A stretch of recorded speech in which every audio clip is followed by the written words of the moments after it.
Hey guys, இப்போ இந்த ட்ராமாவோட continuation பார்க்கலாமா? ஸோ இப்போ நம்ம ஹீரோ இருக்கான் இல்லையா, அவன் கிறிஸும் ஹீரோயினும் ரொம்ப நெருங்கி பழகுறாங்க அப்படிங்கிற மாதிரி அவன் வீட்டில் ட்ராப் பண்ண வரதை வச்சு நினச்சிக்கிறான். ஸோ இப்போ அவன் ஃப்ரெண்ட்ஸை மீட் பண்ணும்போது அவனுக்கும் கிறிஸ்க்கும் சண்டை வந்துடுது. இவன் ஹீரோயினை பற்றி பேசும்போது கிறிஸ் அவளை பற்றி தப்பாக பேசாத அப்படின்னு சொல்லிட்டு அடிக்கிறதுக்கு கை ஒங்கிடுறான். ஸோ இப்படி இவங்க ரெண்டு பேரும் மறைச்சிட்டு நிற்கும் போது தான் ஹீரோவும் கேட்டுடுறான், உனக்கும் அவளுக்கும் நடுவில் என்னடா இருக்குது, எப்போ பாரு அவளுக்காக சப்போர்ட் பண்ணிட்டு வந்துட்டுருக்க அப்படின்னு சொல்லி கேட்கும்போது அதுக்கு கிறிஸுமே நான் உண்மையை சொல்லிடுறேன், ஒத்துக்கிறேன், எனக்கு அவளை ரொம்ப பிடிச்சிருக்கு, அதனால் நான் அவள் கூட ஃப்ளர்ட் பண்ணிகிட்ருக்கேன், என்னோட அட்வான்சஸ் எல்லாம் மறுக்கிற மாதிரி இல்லை, அன்கம்ஃபர்டபுளாகவும் அவன் ஃபீல் ஆகலை, ஸோ நான் வந்து இதை ப்ரொசீட் பண்ண தான் போகிறேன், எனக்கு ஜென்யூனாகவே அவளை பிடிச்சிருக்கு, நாங்கள் ரெண்டு பேரும் க்ளோஸாக இருக்கிறதுல உனக்கு என்ன பிரச்சனை அப்படின்னு சொல்லிட்டு கேட்குறான். இதனால் ஹீரோவுக்கு பயங்கரமாயிட்டு கடுப்பாகிடுது. ரெண்டு பேரும் இப்படி மாற்றி மாற்றி சண்டை போட்டுட்டு இருக்கும் போது அவங்களோட இன்னொரு ஃப்ரெண்ட் காட்டாக இருக்கான் இல்லையா, அவன் தான் என்னடா ஒரு பொண்ணுக்காக இத்தனை வருஷத்து ஃப்ரெண்ட்ஷிப்பை முடிச்சிக்கலான்னு பார்க்குறீங்களா, இப்படியெல்லாம் சண்டை போடுறீங்கன்னு சொல்லிட்டு எவ்வளவோ சமாதானப்படுத்த போகிறான். ஆனால் இவனுங்க ரெண்டு பேரும் நிறுத்துகிற மாதிரி இல்லை. அந்த சமயத்தில் கரெக்டாக ஹீரோயின் அங்கே வரா. ஸோ என்னாச்சு, ஏன் இப்படி ரெண்டு பேரும் முறைச்சிட்டு நிற்கிறீங்க அப்படின்னு சொல்லிட்டு அவ கேட்டோடனே ஹீரோக்கு இன்னும் கடுப்பு அதிகமாகுது. கிறிஸ் அந்த சுச்சுவேஷனை தனக்கு சாதகமாக யூஸ் பண்ணிக்கிட்டு ஹீரோவை வெறுப்பேற்றுற மாதிரி அவகிட்ட போயிட்டு, நீ என்ன இங்கே பண்ணுற, வா உள்ளே போகலாம் அப்படின்னு சொல்லி கூப்பிடும் போது என் ஃப்ரெண்ட்ஸை பார்க்கறதுக்காக வந்தேன், அதுக்குள்ளே உங்களை பார்த்தேன் அப்படின்னு சொல்லிட்டு அவளோ பேசிகிட்டு இருக்கும் போது, சரி வா நானும் உன் ஃப்ரெண்ட்ஸை வந்து இன்னும் பார்க்கல இல்லையா, பார்க்கலாம் வா அப்படின்னு சொல்லிட்டு அவள் கையை பிடிச்சி அவளை உள்ளே கூட்டிகிட்டு போயிடுறான். ஆனால் அந்த சமயம் கூட கிறிஸ் இங்கே அப்படியே ஹீரோவை பழிச்சு பார்க்குற மாதிரி வந்து திரும்பி பார்க்குறான் அவளோட கை கோர்த்துக்கிட்டு. ஸோ இதெல்லாம் பார்க்க பார்க்க நம்ம ஹீரோக்கு பயங்கரமாயிட்டு காண்டாகுதா. அவன் அங்கேருந்து கோவமாக போய் கிளம்பி போயிடுறான். இப்போ ஹீரோயின் அவன் ஃப்ரெண்ட்ஸ் கிட்ட வரும்போது கிறிஸை பற்றி யாருன்னு கேட்குறாங்க. அவளும் என்னோட ஃப்ரெண்டு அப்படின்னு சொல்லி அறிமுகப்படுத்தி வைக்கிறா. ஸோ இங்கே அறிமுகமான உடனே கிறிஸ் வந்துட்டு எனக்கு கொஞ்சம் வேலை இருக்குது நான் கிளம்புறேன் அப்படின்னு சொல்லிட்டு உடனே திரும்புகிறானா. அப்போ காட்டா அவனை பார்த்துடுறான். பார்த்த உடனே நீ இதெல்லாம் வேணும்னே பண்ணிகிட்ருக்கியா, இதனால் உனக்கு என்னடா சாட்டிஸ்ஃபேக்ஷன் கிடைக்க போகுது, எனக்கு புரிய மாட்டேங்குது, அவனை கோவப்படுத்தி உனக்கு என்ன கிடைக்குது அப்படின்னு சொல்லி கேட்டோன்னே, சும்மா எனக்கு கேள்வியெல்லாம் கேட்காத, நான் வந்து இந்த இடத்துல இப்போ ஹீரோயினை விட்டுட்டு வந்துட்டேன் அப்படிங்கிற விஷயத்த அவன்கிட்ட சொல்லாத, அவன்கிட்ட நாங்கள் ரெண்டு பேரும் ஒன்றா இருக்கிற மாதிரியே காட்டிக்கோ நீயும் அப்படின்னு சொல்லிட்டு அவன் கிளம்பி போயிடுறான். அட்டாக்கு ஒன்றுமே புரியல, என்னடா இது ரெண்டு பேரும் இப்படி வினோதமாக நடந்துக்கிறாங்க, அதுவும் கிறிஸ் இந்த மாதிரிலாம் நடந்துக்கிறவன் கிடையாது, ஏதோ பிளான் பண்ணுறான், ஏதோ தப்பாக இருக்குது அப்படிங்கிற மாதிரி தனக்கு தானே பேசிக்கிட்டு அவன் அங்கேருந்து கிளம்பி போயிடுறான். ஹீரோயின் வீட்டுக்கு வந்ததுக்கப்புறமா ஹீரோக்கிட்ட பேசணும், கிறிஸ் சொன்னது உண்மையான கேட்கணும்னு சொல்லிட்டு துடிச்சிட்டு இருக்கான். ஹீரோயினும் ஹீரோ வந்து தன்னை அவாய்ட் பண்ணிட்டு இருக்கானே, அவனை எப்படி வந்து தான் வந்து எந்த ஒரு தப்பான எண்ணத்தோடையும் பழகலைன்னு சொல்லி ப்ரூவ் பண்ணுறதுன்னு தெரியாமல் முடிச்சிட்டு இருக்கா. ரெண்டு பேரும் வீட்டில் ஒருத்தருக்கு ஒருத்தர் பேசணும்னு நினைக்கிறாங்க, பட் ஆனால் பேசிக்காமலே இருந்துடுறாங்க. அடுத்த நாள் காலையில் ஹீரோ தான் ஃபர்ஸ்ட் பிரேக்ஃபாஸ்ட்டுக்கு வரானா. அவன் எப்போவுமே என்ன பண்ணுவான், சாப்பாட்டில் இது குறை அது குறைன்னு சொல்லிட்டு அங்கே இருக்கக்கூடிய குக்கெல்லாம் வந்து ரிஜெக்ட் பண்ணிட்டு வேலையை விட்டு துரத்திட்டே இருப்பான். ஸோ அன்றைக்கி சாப்பாடு அவன் டேஸ்ட் பண்ணிவிட்டு ரொம்ப நல்லா இருக்குது, பரவாயில்லையே நீ நல்லா இம்ப்ரூவ் ஆகிட்டேன்னு சொல்லி மேடை பாராட்டிகிட்டு இருக்கும் போது இன்றைக்கி செமையாக இருக்குல்ல அப்படின்னு சொல்லி அவங்க கேட்குறாங்க. இவனும் சாப்பாடாக ஓன்னு புகழ்றான். அப்போ தான் அந்த மேடும் இது நான் சமைக்கலை, ஹீரோயின் தான் சமைச்சா அப்படின்னு சொல்ல அவனுக்கு முகமே மாறி போயிடுது. அந்த சமயத்தில் அங்கே வரக்கூடிய ஹீரோயினும் அவங்க அப்பாவும் சேர்ந்து இங்கே நடக்கிற கான்வர்சேஷனில் கேட்டுடுறாங்க. ஸோ இவங்களும் பிரேக்ஃபாஸ்ட்டுக்கு ஜாயின் பண்ண உடனே ஹீரோக்கு காண்ட் ஏறிடுது ஹீரோயினை பார்த்தோன்னே. ஸோ அவன் அங்கேருந்து சாப்பிடாமல் எழுந்திருக்கிறானா. அப்பா அவங்க அப்பாவும் என்னடா நல்லா இருக்குன்னு சொன்ன சாப்பிட்டு போகலாம்லன்னு உடனே சாப்பாடுலாம் நல்லா இல்லை, எனக்கு நிறைய வேலை இருக்குது அதனால நான் கிளம்புறேன்னு சொல்கிறான். சரி எல்லாரும் ஒரே ஆஃபீஸ்க்கு தானே போகிறோம், ஒன்றா போகலாம் அப்படின்னு அவங்க அப்பா சொல்லும் போது, இல்லை நான் இங்கே வந்தேன்னா மற்றவங்களுக்கெல்லாம் சுத்தமாக வந்து பிடிக்காது, அதுவும் இல்லாமல் எனக்குமே அது பிடிக்காத விஷயந்தான், அதனால் நான் கிளம்பி போகிறேன், நீங்கள் எப்போ வேணுமோ உங்கள் ஆசை பொண்ணு கூட கிளம்பி வாங்கன்னு சொல்லிட்டு அங்கேருந்து கிளம்பி போயிடுறான். ஸோ இப்போ ஹீரோடைய அப்பாவும் ஹீரோயின் ஹர்ட் ஆகிருப்பாளோ அப்படிங்கிற மாதிரி திரும்பி பார்க்கும்போது அவளும் எதுவும் கண்டுக்காத மாதிரி உட்காந்துட்டு இருக்கா. பிறகு இப்போ ஆஃபீஸ்க்கு வந்துடுறாங்களா. அங்கே பார்த்தா இவங்களுக்கு கொடுத்த டெட்லைன் வந்துடுது. ஸோ ரெண்டு பேருமே அவங்களுடைய ப்ராஜெக்டை அந்த இடத்துல ஒரு ப்ரெசன்டேஷன் மாதிரி கொடுத்துட்ருக்காங்க. இதனால் அங்கே போர்ட் மெம்பர்ஸ் அப்புறம் ஹீரோயினோட அப்பான்னு சொல்லி எல்லாருமே ரொம்பவே இம்ப்ரெஸ் ஆகிடுறாங்க. அதுக்கு பிறகு இவங்க எல்லாரும் சேர்ந்து யார் வின்னர்னு சூஸ் பண்ணுவோம், அவங்க தான் இந்த ப்ராஜெக்டை ஹேண்டில் பண்ண போகிறாங்கன்னு சொல்லி பேசிகிட்டு இருக்க முதலோட அப்பாவுமே பேசாமல் நம்ம ஓட்டிங் வச்சுக்கலாம், ஹீரோயினை வெளியில் அனுப்பிட்டு நாம் எல்லோரும் டிஸ்கஸ் பண்ணி யார் வின்னருங்கிறத ஓட் பண்ணி தெரிஞ்சுக்கலான்னு சொல்கிறாங்க. நேரத்துக்கு அப்புறமா ஓட் பண்ணி முடிச்சாச்சுன்னு சொல்லி ஹீரோயின் ரெண்டு பேரையுமே உள்ளே கூப்பிட்டுட்டு அப்போ வந்து இவங்க அப்பாவும் நீங்கள் ரெண்டு பேருமே சூப்பராக ப்ரெசென்ட் பண்ணீங்க, இங்கே இருக்கிற எல்லாருமே உங்கள் ரெண்டு பேருக்குமே ஈக்குவலாக தான் ஓட் பண்ணியிருக்காங்க, ஸோ நீங்கள் ரெண்டு பேரும் ஒன்றா சேர்ந்து ஒர்க் பண்ணணும் அப்படிங்கிற மாதிரி சொல்கிறாரு. இதை கேட்டுட்டு ஹீரோக்கு பயங்கர கடுப்பாகிடுது. எல்லாரும் கிளம்புன உடனே அவங்க அப்பாவை கத்துறான், இதெல்லாம் நீங்கள் வேணும்னே பண்ண வேலை தானே, அவள் எப்படி ஜெயிச்சிருப்பா, அதுக்கெல்லாம் வாய்ப்பே கிடையாதுன்னு சொல்லும்போது, நிஜமாவே இது வந்து ஜென்யூனான ஓட்டிங் பேசிஸில் தான் நடந்துச்சு, நீயும் நடந்ததெல்லாம் பார்த்துட்டு தானே இருந்த அப்படின்னு சொல்லி கேட்கும்போது, யார் கண்டா இந்த ப்ரெசன்டேஷனுக்கெல்லாம் முன்னாடியே நீங்கள் உங்கள் போர்ட் மெம்பர்ஸ் கிட்ட ஏதாவது சொல்லி வச்சுருப்பீங்களா இருக்கும், அவளுக்கு ஓட் பண்ணி ஜெயிக்க வைக்க சொல்லி, அதனால தான் அவள் இந்த அளவுக்கு வந்துட்டு நீங்கள் எனக்கு ஈக்குவலாக ட்ரீட் பண்ணிகிட்டு இருக்கீங்க. ஒன்றும் முட்டாள் கிடையாது. சமையலை பற்றி படித்தவளுக்கு எப்படி வந்து ஒரே தடவையிலே ப்ராஜெக்டை பற்றி இவ்வளோ தெரிஞ்சிருக்க வாய்ப்பு இருக்குது அப்படின்னு சொல்லி கேட்கும் போது, நான் ஜென்யூனாக என்னோட ஹார்ட் ஒர்க்கை வச்சு தான் இது எல்லாத்தையுமே பண்ணேன். எனக்கு ஒன்றும் அப்பா பேரை வச்சுக்கிட்டு இந்த இடத்துல ஒர்க்குக்கு வந்துட்டு பண்ணணும்னு அவசியம் கிடையாது.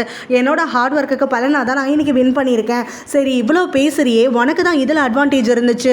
நீ படிச்சுட்டு வந்த அந்த 4 வருஷத்தில் இருந்த படிப்பை வச்சு தான் இப்போ ப்ரெசன்டேஷன் நீ ரெடி பண்ணியிருக்க. ஆனால் எனக்கு அப்படி கிடையாதுல்ல. ஆனாலும் நான் இதில் வின் பண்ணியிருக்கேன்றதை உன்னால் ஏற்றுக்க முடியலனா இப்போ நம்ம 2 பேரும் திரும்ப ஒரு போட்டி வச்சுக்கலாம். நான் சமையல் படிச்சிருக்கேன், உனக்கு சமையலை பற்றி எதுவும் தெரியாது.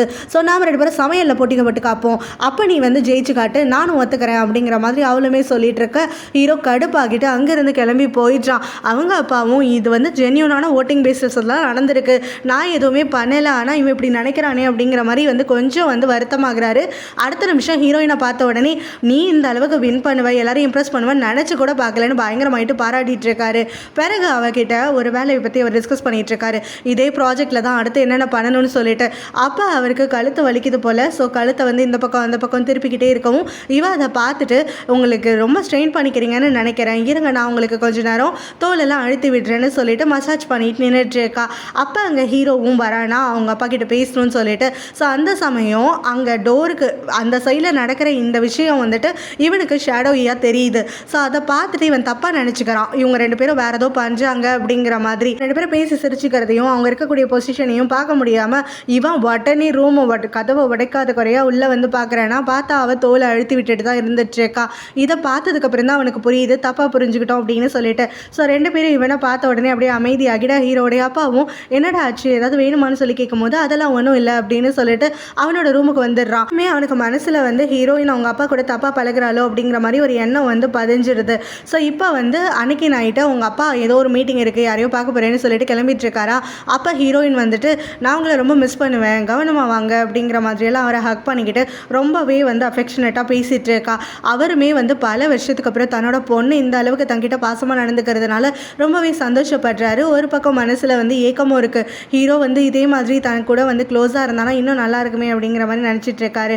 இது எல்லாத்தையுமே ஹீரோ அங்கே வர நான் அப்போ வந்து பார்த்துட்றான். ஸோ இவங்க பேசுறது இவங்க நடந்துக்கிறது இதெல்லாம் பார்க்க பார்க்க அவனுக்கு ரொம்பவே வந்து மனசில் தப்பான எண்ணங்களே தோண்டிட்டு இருக்கு. அவங்க அப்பா போனதுக்கப்புறமா இவன் ஹீரோயினை பிடிச்சி இழுத்து நிறுத்துறான். ஸோ அவனும் என்ன பண்ணிட்டு இருக்கா, முதல்ல கையை விட்டுட்டு ஏதாவது பேசணும்னா பேசு அப்படின்னு சொல்லி கேட்கும் போது இப்போ வந்து அவன் சொல்லிடுறான், நீ வந்து பயங்கரமான ஆளு தான், எப்படியெல்லாம் பிளான் போட்டுட்டு இருக்க, உங்கள் அம்மா எங்கள் அப்பாவை மடக்கி தான் எப்படியாவது சொத்தெல்லாம் என்ஜாய் பண்ணணும்னு நினச்சாங்க, இப்போ உங்கள் அம்மா செத்துட்டாங்கன்றதுக்காக நீ உங்கள் அம்மாவோட வேஸை எடுத்துக்கிட்டு எங்கள் அப்பாவோட தப்பாக பழகிட்டு அவரை உன் பிடியில் வச்சுக்கிட்டு சொத்தெல்லாம் எடுத்துக்கலான்னு பார்க்குறியா, அதுக்கு தான் நான் எங்கள் அப்பாவை செடியூஸ் பண்ணிவிட்டு அலைஞ்சிட்ருக்கேன் அப்படிங்கிற மாதிரியெல்லாம் கேட்டுடுறான். ஸோ இதை கேட்டுட்டு இங்கே பாரு அப்பா பொண்ணு தப்பாக பேசாத அப்படின்னு சொல்லி இவ கத்துறா. யார் அப்பா பொண்ணு, அதெல்லாம் ஊருக்கு பேருக்குன்னு தான் நீங்கள் அப்படி இருந்துகிட்ருக்கீங்க, மற்றபடி இங்கே நடக்கிறதெல்லாம் நான் பார்த்துக்கிட்டு தான் இருக்கேன், சும்மா நீ அவர்கிட்ட போய் வழியறதும் பல காற்றுறதும் அவளை கட்டி பிடிக்கிறதும் அப்படின்னு சொல்லிட்டு இருக்கும் போது அவள் பொலிட்டு அரைஞ்சிடுறா. இது வரைக்கும் நீ என்னை பற்றி என்ன பேசினாலும் நான் ஒத்துட்டு இருந்தேன், ஆனால் என்னையும் அப்பாவையும் நீ சேர்த்து வச்சு தப்பாக பேசுகிறேன்னா நான் அமைதியாக இருக்க மாட்டேன் அப்படின்னு சொல்லி கத்துறா.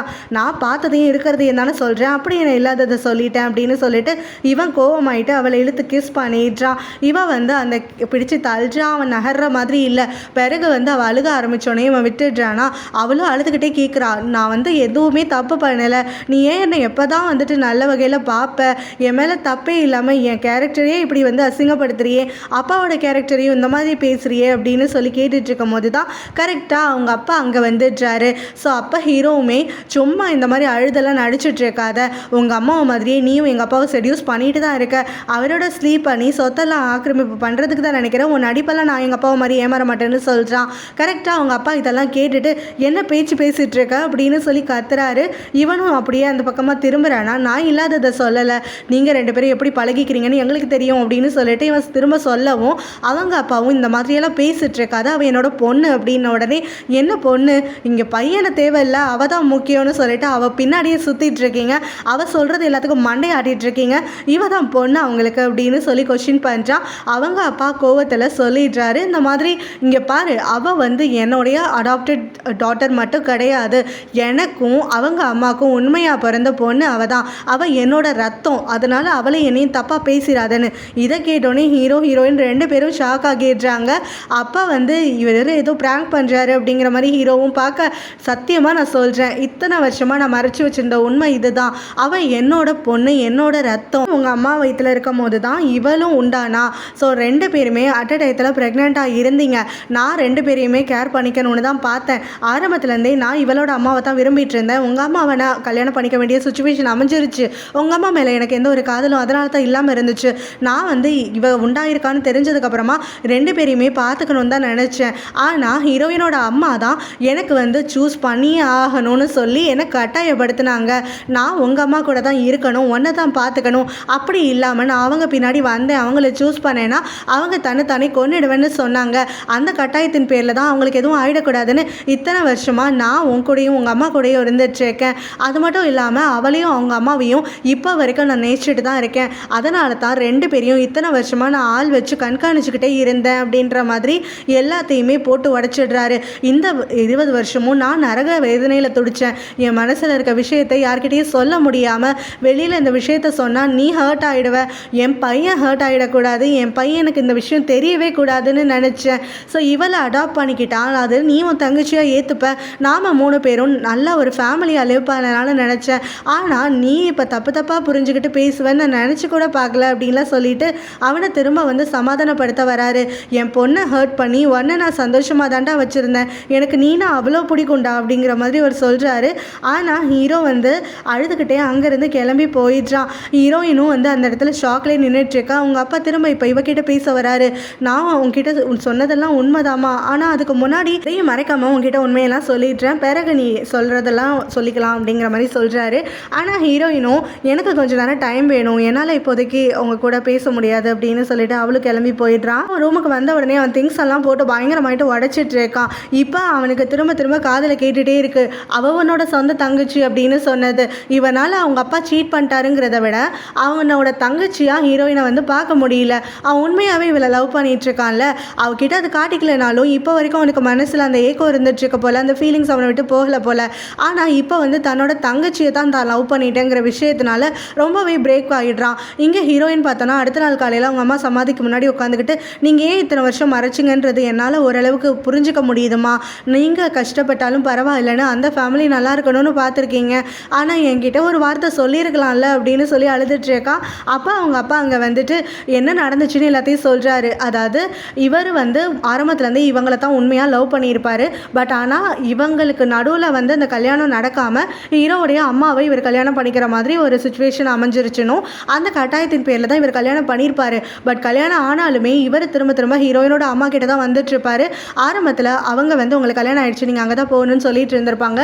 பட் ஆனால் இவங்க 2 பேரும் ஒன்றா தான் இருந்திருப்பாங்க. ஸோ இவங்களோட சைடில் வந்துட்டு இவங்களோட லவ் ஸ்டோரி கண்டினியூ ஆகிட்டு தான் இருக்குது இவரோட மேரேஜுக்கு பிறகும். ஒரு நாள் இவங்க ப்ரெக்னென்ட் ஆகிட்டாங்கிற விஷயம் இவருக்கு தெரிய வருது.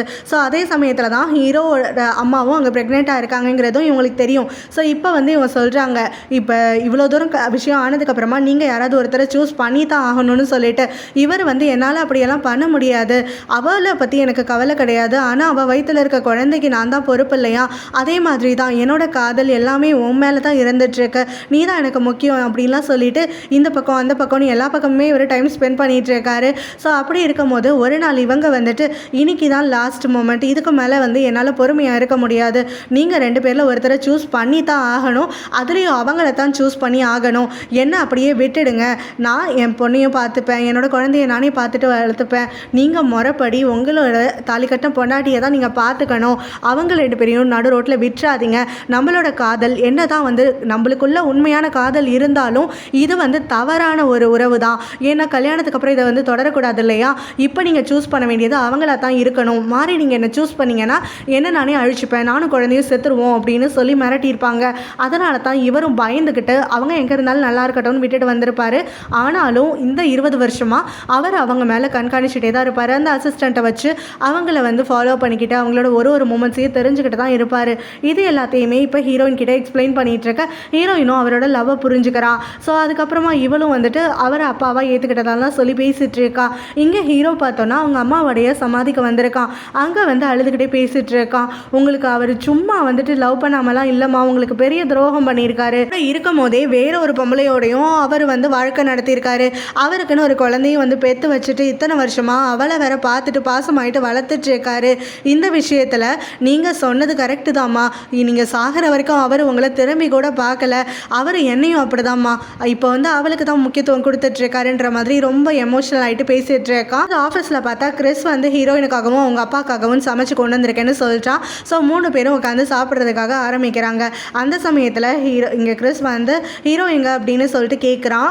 அவங்க அப்பாவும் வேலையாக இருப்பான் தெரியல அப்படிங்கிற மாதிரி, நானுமே காலையிலேருந்து பார்க்கல அப்படிங்கிற மாதிரி சொல்லிட்டு இருக்காரு. அந்த சமயம் தான் கரெக்டாக ஹீரோ உள்ள என்ட்ரி ஆகுறானா. என்னை கூப்பிட்டீங்கன்னு சொல்லி அசிஸ்டன்ட் சொன்னார் அப்படின்னு சொல்லிட்டு. ஸோ இவங்க 2 பேரும், அதாவது ஹீரோயினும் கிறிஸும் ஒன்றா இருக்கிறத பார்த்தோன்னே அவனுக்கு பயங்கர பொசசிவ் ஆகிடுது. அவங்க அப்பாவை பார்த்துக்கிட்டே என்னை எது கூப்பிட்டீங்கன்னு மட்டும் சொல்லுங்கள் அப்படின்னு சொல்லி கேட்குறான். ஹீரோயின் அங்கே அவன் வந்ததை கூட பார்க்காத மாதிரி அங்கே சாப்பிட்டுட்டே உட்காந்துட்டு இருக்கா. கிறிஸ் அவளுக்கு பரிமாறி கொடுத்துக்கிட்டே உட்காந்துட்டு இருக்கா. இப்போ ஹீரோடைய அப்பாவுமே நீயும் வா எங்களோட ஜாயின் பண்ணிக்கோ, உன்னை லஞ்சு கூப்பிட்றதுக்கு தான் வந்து ஆள் அனுப்பிச்சேன் அப்படின்னு சொல்லும் போது அவன் ஹீரோயினை பார்க்குறான். அவள் கண்டுக்கவே இல்லை. கிறிஸும் அவளும் வந்து பேசி சிரிச்சிட்டு இருக்காங்களா. இதெல்லாம் பார்க்க அவனுக்கு சமத்தியாக வந்து ஜலஸ் ஆகிட்டு அவன் வந்து இல்லை நான்லாம் இங்கே சாப்பிட வரலை, எனக்கு வேலை இருக்குது, அதுவும் இல்லாமல் நான் இங்கே வந்தால் வேறு சிலருக்கெல்லாம் பிடிக்காது அப்படின்னு சொல்லிட்டு என் மேலே ரொம்ப பாசம் இருக்க மாதிரிலாம் நடிக்காதீங்கன்னு சொல்கிறான். இதை கேட்டோடனே ஹீரோயினும் அவருக்கு முதல்ல மரியாதை கொடுத்து பேசுன்னு சொல்கிறான்.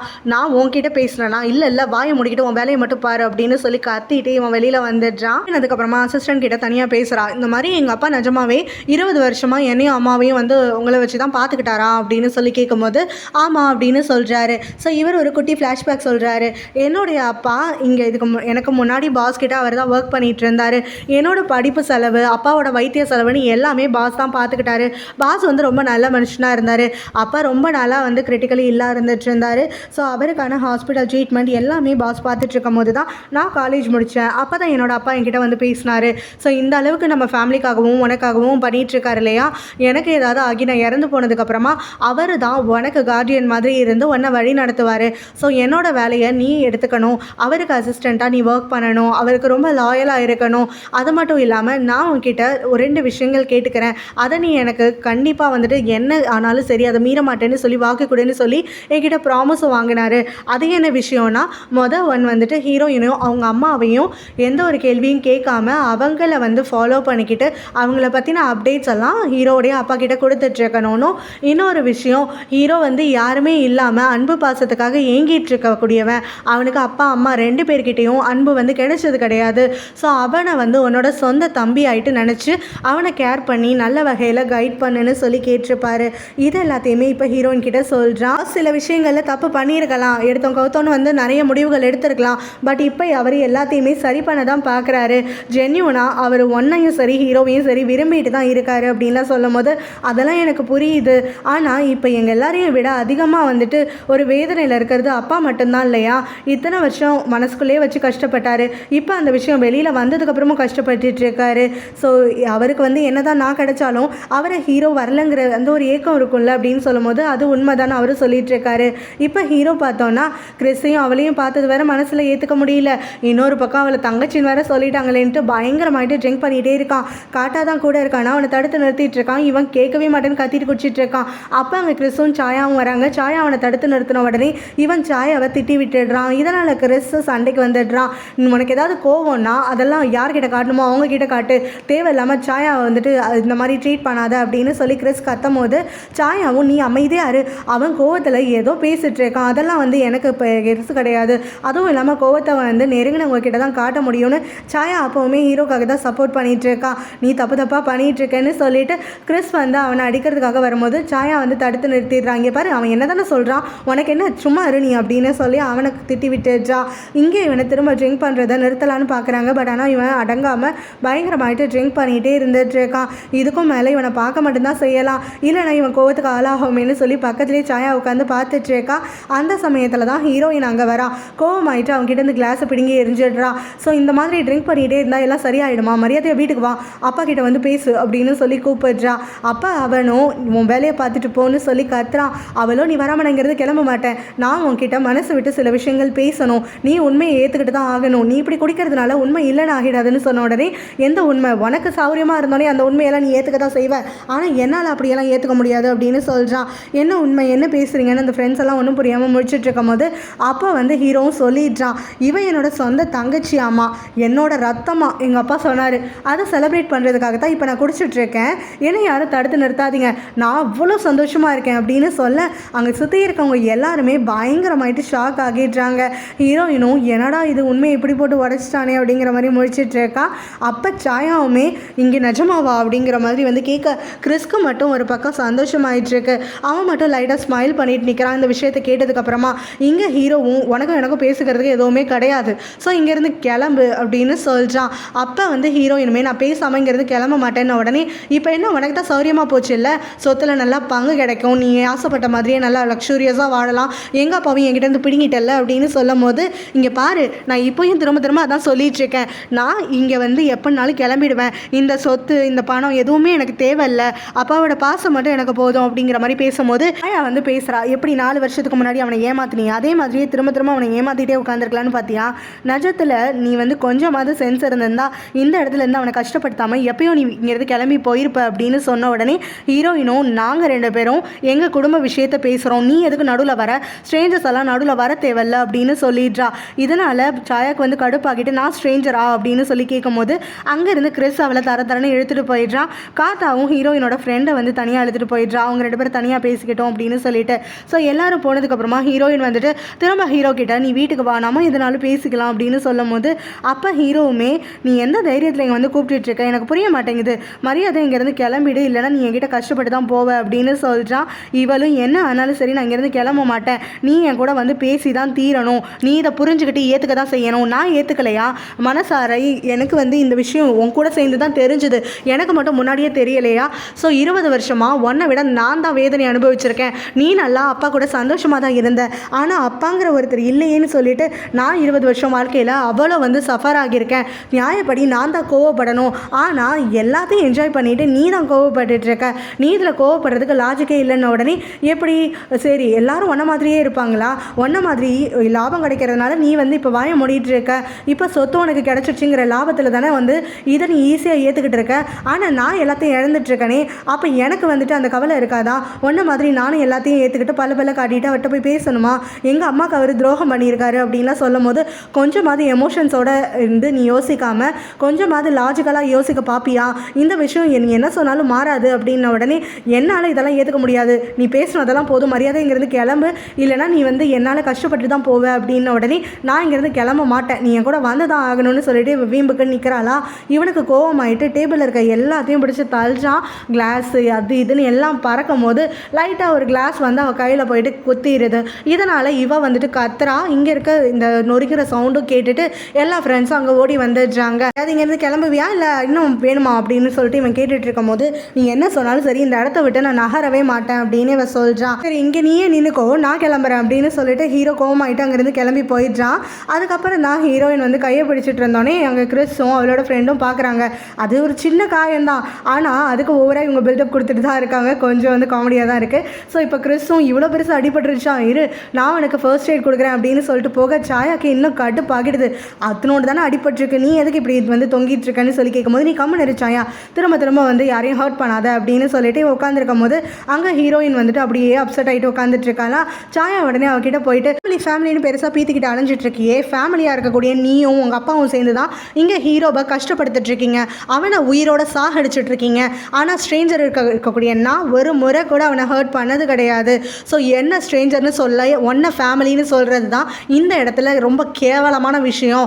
அவனை எவ்வளோ தூரம் வந்து அடிக்கணுமோ அவ்வளோ தூரம் நீயும் உங்கள் அப்பாவும் சேர்ந்து அடிச்சுட்டு இருக்கீங்கல்ல அப்படின்னு சொல்லி கேட்கும்போது கிறிஸும் சாயா நீ தேவையில்லாமல் பேசுகிறேன்னு உடனே நீ தேவையாக தான் பேசுகிறேன், நடந்துட்டு இருக்கிறத தான் நான் பேசுகிறேன், அது எல்லாருக்குமே தெரியும். இவன் என்னைக்கு அவன் லைஃப்பில் வந்தாலும் அன்னைக்கு தான் இவன் ஒன்றும் இல்லாமல் போனான், அன்னையிலேருந்து இவன் வாழ்க்கையில் சிரிச்சு கூட நான் பார்க்கலை, இது எல்லாத்துக்கும் காரணம் இவ தான். இதே நான் மட்டும் அவனோட இடத்துல இருந்திருந்தேன்னா இவளை என் தங்கச்சியாக மட்டும் இல்லை இவளை ஒரு மனுஷியாக கூட நான் மதிச்சிருக்க மாட்டேன், அந்த மாதிரி கேவலமானவ இவ அப்படின்னு சொல்லிட்டு சாயா அங்கேருந்து கிளம்பி போயிடுறா. உடனே ஹீரோயினும் அழுதுகிட்டே வந்து வெளியில் வரும்போது அவள் ஃப்ரெண்டும் என்னாச்சுன்னு சொல்லிட்டு கேட்கும்போது இவ கில்ட்டியாக இருக்குது. சாயா சொன்னதெல்லாம் யோசிச்சு பார்த்துட்டு இந்த மாதிரி ஹீரோ என்னால் தானே கஷ்டப்படுறான், நான் இங்கே வந்ததுனால என்னை சுற்றி இருக்கவங்க எல்லாருக்குமே கஷ்டம், எங்கள் அப்பா அவங்க கஷ்டப்பட்டுட்டு இருக்காரு அப்படின்னு சொல்லி அழுதுட்டு இருக்கா. அப்பாவுக்கு இந்த பக்கமாக மனசு ஆறவே இல்லை. ஹீரோ வந்து கோச்சிட்டு போயிட்டானே, அவனோட பேசணும், அவனோட எல்லாத்தையும் புரிஞ்சுக்க வைக்கணும், அவன்கிட்ட எக்ஸ்பிளைன் பண்ணணும்னு பல முறை பார்க்குறாரு. அவனுக்கு ஃபோனில் கால் பண்ணலான்னு நினைக்கிறாரு, ஆனால் அடுத்த செகண்ட் பண்ணாமல் விட்டுடுறாரு. இப்படியே பல முறை அவர் வந்து மனசை மாற்றிட்டே இருந்துட்டு கடைசியில் கால் பண்ணுறாரு. பட் கால் அவன் எடுக்கலை. ஸோ ஹீரோ பார்த்தோன்னா இந்த இடத்துல ஹீரோயின் கிட்ட கோவமாயிட்டு வண்டி ஓட்டிகிட்டே வந்துட்டு இருக்கான்ல, அப்போ ஒரு கார் எதிரில் வந்து அவனை அடித்து போட்டுட்டு போயிடுது. அந்த சமயத்தில் தான் ஹீரோயினும் ஹீரோ கொடுத்த கிஃப்ட்டை வந்து கையில் வச்சு பார்த்துட்ருக்காளா, அதுவும் கீழே விழுந்து உடஞ்சிருது. ஹீரோ ஹீரோ இந்த இடத்துல பேச்சு மூச்சு விழாமல் அப்படியே கார் இடித்ததில் பைக்கிலேருந்து தூக்கி வீசப்பட்டு ஒரு தூரமாக போயிட்டு விழுகிறான். அப்போ இங்கே ஹீரோடைய அப்பாவுக்கு அங்கே அவனுடைய நம்பர்லேருந்து கால் வருது. ஸோ இவர் வந்து ஹீரோ தான்ட்டு ஆசையாக ஃபோன் எடுக்கிறாரு. ஆனால் பார்த்தா அவங்க ஹாஸ்பிட்டல்லேருந்து கால் பண்ணுறேன், இவருடைய ஃபேமிலியாக நீங்கள் என்ன ஏதுன்னு சொல்லிட்டு இவருக்கு ஆக்சிடென்ட் ஆகிடுச்சு அப்படின்னு சொல்கிறாங்க. இதை கேட்டு இவர் ஷாக் ஆகிடுறாரு. ஹாஸ்பிட்டலுக்கு ஓடி வந்து பார்க்குறாங்க. பார்த்தா ஹீரோக்கு வந்து அங்கே அவசர அவசரமாக எல்லா ட்ரீட்மெண்ட்டும் போயிட்டுருக்கு. அப்போ டாக்டர்ஸும் சொல்லிட்டு இருக்காங்க ஆகிட்டு பிளட் லாஸ் ஆகிடுச்சு, இவன் கோமாக்கு போகிறதுக்கு வாய்ப்பு அதிகம் அப்படின்னு சொல்லிட்டு. ஸோ அப்போ தான் அங்கே ஃப்ரெண்ட்ஸும் விஷயம் கேள்விப்பட்டு வராங்களா. வந்த உடனே சாயா பொல்லீர்னு ஹீரோயினுக்கு ஒரு அறை கொடுக்குறான். எல்லாம் ஒன்னால தான், அவனுக்கு மட்டும் ஏதாச்சும் ஆச்சுன்னு வச்சுக்கோ, நீ தான் அவனை கொன்ன கொலகாரி, என்னைக்கு அவன் லைஃப்பில் வந்தியோ அன்றைக்கி அவன் வாழ்க்கையை வந்து முடிச்சிடலான்னு பார்த்துட்டல, உனக்கு ரொம்ப சந்தோஷமாக இருக்கும்ல. இப்போ அவன் திரும்பி வரலைன்னா சொத்து ஃபுல்லாத்தையும் நீ அடையலான்னு சொல்லிட்டு மனுஷியாடி நீ எல்லாம் எதுக்கடி அவன் வாழ்க்கையில் வந்த அப்படின்னு சொல்லி கத்தும் போது கிறிஸும் சாயாவை அமைதியாருன்னு கத்துறான். என்ன நீ எப்போ பாரு அவளுக்கு சப்போர்ட் பண்ணிட்டு இருக்க, இவ்வளோ தூரம் ஆயிருக்கல, இன்னைக்கு மட்டும் இவன் அவன்கிட்ட வந்து பேசாமல் இருந்திருந்தானா அவனுக்கு இந்த அளவுக்கு ஆக்சிடென்ட் ஆயிருக்குமா, அவன் கோவப்பட்டு வண்டி எடுத்து போயிருப்பானா, இல்லை இவன் லைஃப்பில் இவன் வராமலே இருந்திருந்தா அவன் இவ்வளோ தூரம் அவனுக்கும் அவங்க அப்பாவுக்கும் பிரச்சனை தான் வந்திருக்குமா, அவன் வாட்டுக்கு வீட்டில் அமைதியாக இருந்திருப்பான், எல்லாம் எப்பவும் போல ஸ்மூத்தாக இருந்திருக்கும் அப்படின்னு சொல்லும்போது அவங்க அப்பாவும் உனக்கு ஏதாவது கோவம் இருந்தால் அதுக்கு என்ன சொல்லுமா, என் பொண்ணு பொறுப்பு கிடையாது, நான் தான்மா எல்லா தப்பும் பண்ண பாவி அப்படின்னு சொல்கிறாரு. இதை கேட்டுட்டு சாயாக்கு இன்னும் கடுப்பாகுது. அப்போ காட்டாவும் அவளை இழுத்துட்டு வந்து உட்கார வச்சிடுறான். போதும் சாயா, எல்லாருமே கோவமாக தான் இருக்கும், எல்லாரும் எமோஷனலாக தான் இருக்கும், இந்த சமயத்தில் வார்த்தையை விடாத அப்படின்னு சொல்லி அவளுக்கு அட்வைஸ் பண்ணிட்டு இருக்கான். அப்போவுமே இங்கே அவங்க அப்பாவும் இது எல்லா தப்பும் என்னோடது தான், நான் தான் இத்தனை வருஷமாக தப்பு பண்ணிட்டு இருந்திருக்கேன், இவளை யாரும் ப்ளேம் பண்ணாதீங்க, இவ ரொம்ப அப்ராணி அப்படிங்கிற மாதிரி ஹீரோயினுக்கு சப்போர்ட் பண்ணிட்டு இருக்காரு. நேரம் கழிச்சு டாக்டர் அங்கே வராரா. ஹீரோக்கு வந்து நிறைய பிளட் லாஸ் ஆகிடுச்சு, அதுக்கப்புறம் ப்ரோக்கன் ரிப்பு, ப்ரோக்கன் லெக்கு, ப்ரோக்கன் ஹேண்டுன்னு என்னென்னமோ எல்லாத்தையும் சொல்லிட்டு ஸோ இப்போ அவனுக்கு அர்ஜென்ட்டாக ஒரு சர்ஜரி பண்ணணும், அவன் இன்னும் கிரிட்டிக்கல் ஸ்டேஜில் தான் இருக்கான், பிளட்டு வந்து எங்ககிட்ட பத்தலை, ஸோ நாங்கள் வெளியிலேருந்து வர வைக்கிறதுக்கு ஏற்பாடு பண்ணிகிட்டு இருக்கோம் அப்படிங்கிற மாதிரி சொல்லும் போது நான் அவனுடைய அப்பா தான், என்னோட பிளட்டை எடுத்துக்கோங்கன்னு சொல்லிட்டு ஹீரோடைய அப்பா சொல்கிறாரு. நீங்கள் என்ன பிளட் குரூப் அப்படின்னு சொல்லி கேட்கும் போது இவர் ஏன்னு சொல்கிறாரு. அதை கேட்ட உடனே டாக்டரும் ஆனால் உங்கள் பையன் பி பிளட் குரூப், அதனால் நீங்கள் கொடுக்க முடியாது அப்படின்னு சொல்லிட்டு நாங்கள் ஏதாவது ஏற்பாடு பண்ணுறோன்ட்டு அவர் உள்ளே கிளம்பி போயிடுறாரு. அதில் இப்போ கூட தன் பையனுக்கு எந்த ஒரு ஹெல்ப்பும் பண்ண முடியலையே அப்படின்னு சொல்லிட்டு ஹீரோடைய அப்பா அப்படியே பிரேக் ஆகிட்டு அங்கே உட்கார எல்லாரும் சமாதானப்படுத்திட்டு இருக்காங்க. அவன் ஹீரோயின் மேலே கோவப்பட்டுக்கிட்டு அவன் சீக்கிரமாக கண்முழிச்சு வரணும்னு வேண்டிக்கோ, அவனுக்கு ஏதாவது ஆயிடுச்சுன்னா ஒன்றை சும்மா விட மாட்டேன்னு கத்த, அவன் திரும்பி வந்ததுக்கப்புறமா நானே இங்கேருந்து அவன் லைஃப்லேருந்து கிளம்பி போயிடுறேன், எனக்கும் இவங்களுக்கும் எந்த சம்மந்தமும் இல்லைன்னு சொல்லிட்டு நான் போயிடுறேன், போதுமானு சொல்லி கேட்கும் போது நீ வாயால் தான் சொல்லுவேன், சொன்னதை செய்ய மாட்டேன், 4 வருஷத்துக்கு முன்னாடியிலேருந்து இதே பொய்யை தான் நீ சொல்லிட்டு இருக்க, என்னமோ அவன் பணம் வேண்டாம், அவன் லைஃப்பை டிஸ்டர்ப் பண்ணலை, நான் வாட்டுக்கு வாழ்ந்துட்டு போகிறேன்னு, ஆனால் செஞ்சியா நீ அப்படின்னு சொல்லி கத்தும் போது கிறிஸ் வந்து இங்கே சாயாவை பிடிச்சி கத்துறான். ஹீரோயின் அங்கேருந்து கோச்சிட்டு போயிடுறாளா. ஸோ இதனால் கிறிஸ் வந்துட்டு நான் போயிட்டு அவளை சமாதானப்படுத்துகிறேன்ட்டு அங்கேருந்து கிளம்பும் போது சாயாவும் நீ எதுக்கு இப்போ அவளை சமாதானப்படுத்த போகிற, அவள் தான் தப்பு பண்ணவ, அது எல்லாருக்குமே தெரியும், சும்மா அவளுக்கு வந்து பாஞ்சு கட்டிட்டு போயிட்டு இருக்காத நீ அப்படின்னு சொல்கிறான். அவளும் கிறிஸ் அவள் சொல்கிறது எதுவுமே வந்துட்டு கேட்காம இங்கே ஹீரோயின் கிட்ட வந்துட்டு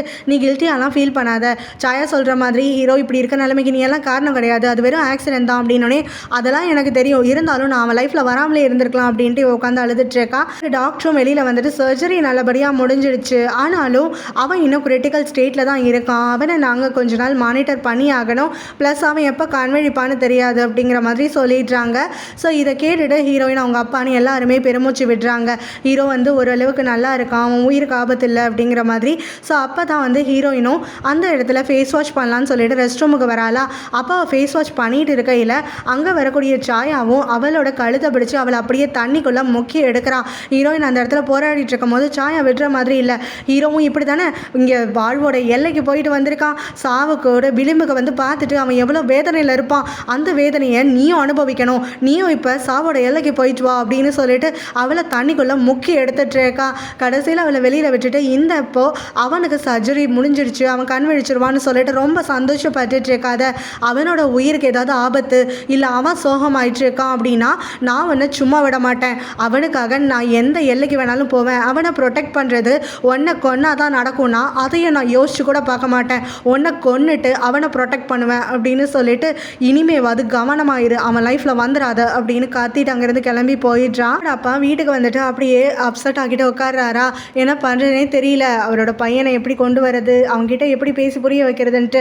அப்போ அந்த அசிஸ்டண்ட் வராரா, அவர் வந்து உங்ககிட்ட கொஞ்சம் பேசணும் அப்படின்னு சொல்லிட்டு அங்கே பேச வரும்போது என்ன அப்படின்னு சொல்லிட்டு எல்லா தப்பும் என்னால் தானே, நான் அத்தனை வருஷத்துக்கு முன்னாடி ஹீரோட அம்மாவுக்கு வந்து உண்மையாக இருந்திருந்தேன், சீட் பண்ணாமல் இருந்திருந்தேன்னா இதெல்லாம் நடந்திருக்காதுல்ல அப்படின்னு சொல்லும் போது அப்போ அந்த அசிஸ்டண்ட்டோ இதில் நீங்கள் கில்ட்டி ஆகிறதுக்கு எதுவுமே இல்லை பாஸ், எனக்கு தெரிஞ்ச வரைக்கும் இதில் நீங்கள் மட்டும் தப்பு பண்ணலை, உங்கள் ஒய்ஃபும் சேர்ந்து தான் தப்பு பண்ணியிருக்காங்க அப்படின்னு சொல்லிட்டு ஹீரோவுடைய அம்மாவும் தப்பு பண்ணியிருக்காங்கன்னு சொல்கிறாரு. நீ என்ன சொல்கிற, எனக்கு புரியல அப்படின்னு சொல்லி இவர் கேட்கும் போது தான் அப்போ அந்த அசிஸ்டன்ட் சொல்கிறாரு, நீங்களே கொஞ்சம் யோசிச்சு பாருங்களேன், டாக்டர் சொல்லும் போது தான் எனக்கு ஒரு விஷயம் வந்து மைண்டில் பட்டுச்சு. நீங்கள் உங்களோட பிளட் குரூப் வந்து ஏ, ஹீரோவோடது பி, ஆனால் அவங்க அம்மாவோட தான் இருக்கலாம்னு நம்ம யோசிக்கலாம். ஆனால் அவங்க அம்மாவோட பிளட் குரூப் ஓ. அப்படி இருக்கும் போது ஹீரோக்கு வந்துட்டு ஏவோ இல்லை ஓவோ தானே பிளட் குரூப்பாக இருக்கணும், ஆனால் அவன் எப்படி பியாக இருந்தான். ஸோ அதை வச்சு தான் நான் சொல்கிறேன் அப்படின்னு அவர் வந்து இழுக்கும் போது ஹீரோவோட அப்பாவும், அப்படின்னா அவன் என் பையன் இல்லைன்னு நீ சந்தேகப்படுறியா அப்படின்னு சொல்லி கேட்குறாரு. ஆமாம் அப்படின்னு அசிஸ்டண்ட்டும் சொல்ல, நான் அவங்க ரூம் டோருக்கு வெளியில் நின்றுக்கிட்டே இவங்க பேசுகிறது எல்லாத்தையுமே ஒட்டு கேட்டுடுறான். அவனோட அப்பாவும், நீ சொன்னது மாதிரி எனக்கு சந்தேகம் வந்தாலும் சரி, இப்போ நான் எதுவும் பண்ண மாட்டேன் அப்படின்னு சொல்கிறாரு. ஒரு டிஎன்ஏ டெஸ்ட் எடுத்து பார்க்கலாம்ல அப்படின்னு அசிஸ்டன்ட் சொல்லும் போது, அதெல்லாம் பண்ணால் என் பையன் இன்னும் கொஞ்சம் ஹர்ட் ஆவான், என்னை விட்டு விலகி தான் போவான், என்ன ஆனாலும் சரி அவன் என்னோட ரத்தமோ இல்லையோ, இத்தனை வருஷமாக அவனா விரும்பி வளர்த்த பையன், என்னோட பையன் அவன், இந்த பிளட் ரிப்போர்ட் வந்து எதையுமே சேஞ்ச் பண்ணாது, என்னைக்காக இருந்தாலும் அவன் தான் எனக்கு பையன்னு சொல்லிட்டு ரொம்பவே முடிவாக சொல்கிறாரு. ஸோ எந்த ஒரு டிஎன்ஏ டெஸ்ட்டும் எடுக்கக்கூடாதுன்னு. அதுக்கு அடுத்த நாள் ஹீரோயின் அவங்க அப்பா கிட்ட வந்து பேசுகிறா. ஸோ இந்த மாதிரி நேற்று நீங்கள் பேசினதெல்லாம் நான் ஒளிஞ்சிருந்து கேட்டுட்டேன், அதுக்காக நான் உங்ககிட்ட சாரி கேட்டுக்கிறேன். ஆனால் ஹீரோ வந்துட்டு இப்போ உங்கள் பையன் இல்லைன்னா நீங்கள் என்ன பண்ண போகிறீங்க அப்படின்னு சொல்லி கேட்கும் போது அப்போ அவர் சொல்கிறாரு, அவன் என்னோட பையன் பிளட்டில் இல்லாமல் போனாலும் சரி, அவன் மனசார என்னோட பையன்தான், அவனுக்கு தான் என்னோட ப்ரிஃபரன்ஸ் இருக்கும், நீயும் அவனும் எனக்கு 2 கண்ணுங்க தான், கண்டிப்பாக அவங்க 2 பேரையுமே நான் விட்டு கொடுக்க மாட்டேன், இந்த விஷயத்தை பற்றி நீ யார்கிட்டையும் பேசாத, கண்டிப்பாக ஹீரோக்கு இந்த விஷயம் தெரியவே கூடாது, என்ன ஆனாலும் சரி என்னோட பாசமும் எனக்கு அவன் மேலே இருக்கக்கூடிய காதலும் மறக்காது அப்படிங்கிற மாதிரி சொல்கிறாரு. நாள் ஓடிட்டே இருந்து 1 மாதம் ஆயிடுச்சு. ஹீரோ வந்து சர்ஜரிக்கு பிறகு ஃபுல்லாக 1 மந்த்தாக கோமாவில் தான் இருந்திருக்கான். டெய்லி மாற்றி மாற்றி யாராவது வந்து பார்த்துட்டு இருப்பாங்க. அப்படி ஒரு நாள் ஹீரோயின் வரும்போது தான் அங்கே ஹீரோ கிட்ட வந்து சண்டை பிடிக்கிற மாதிரி பேசிகிட்டு இருக்கான்.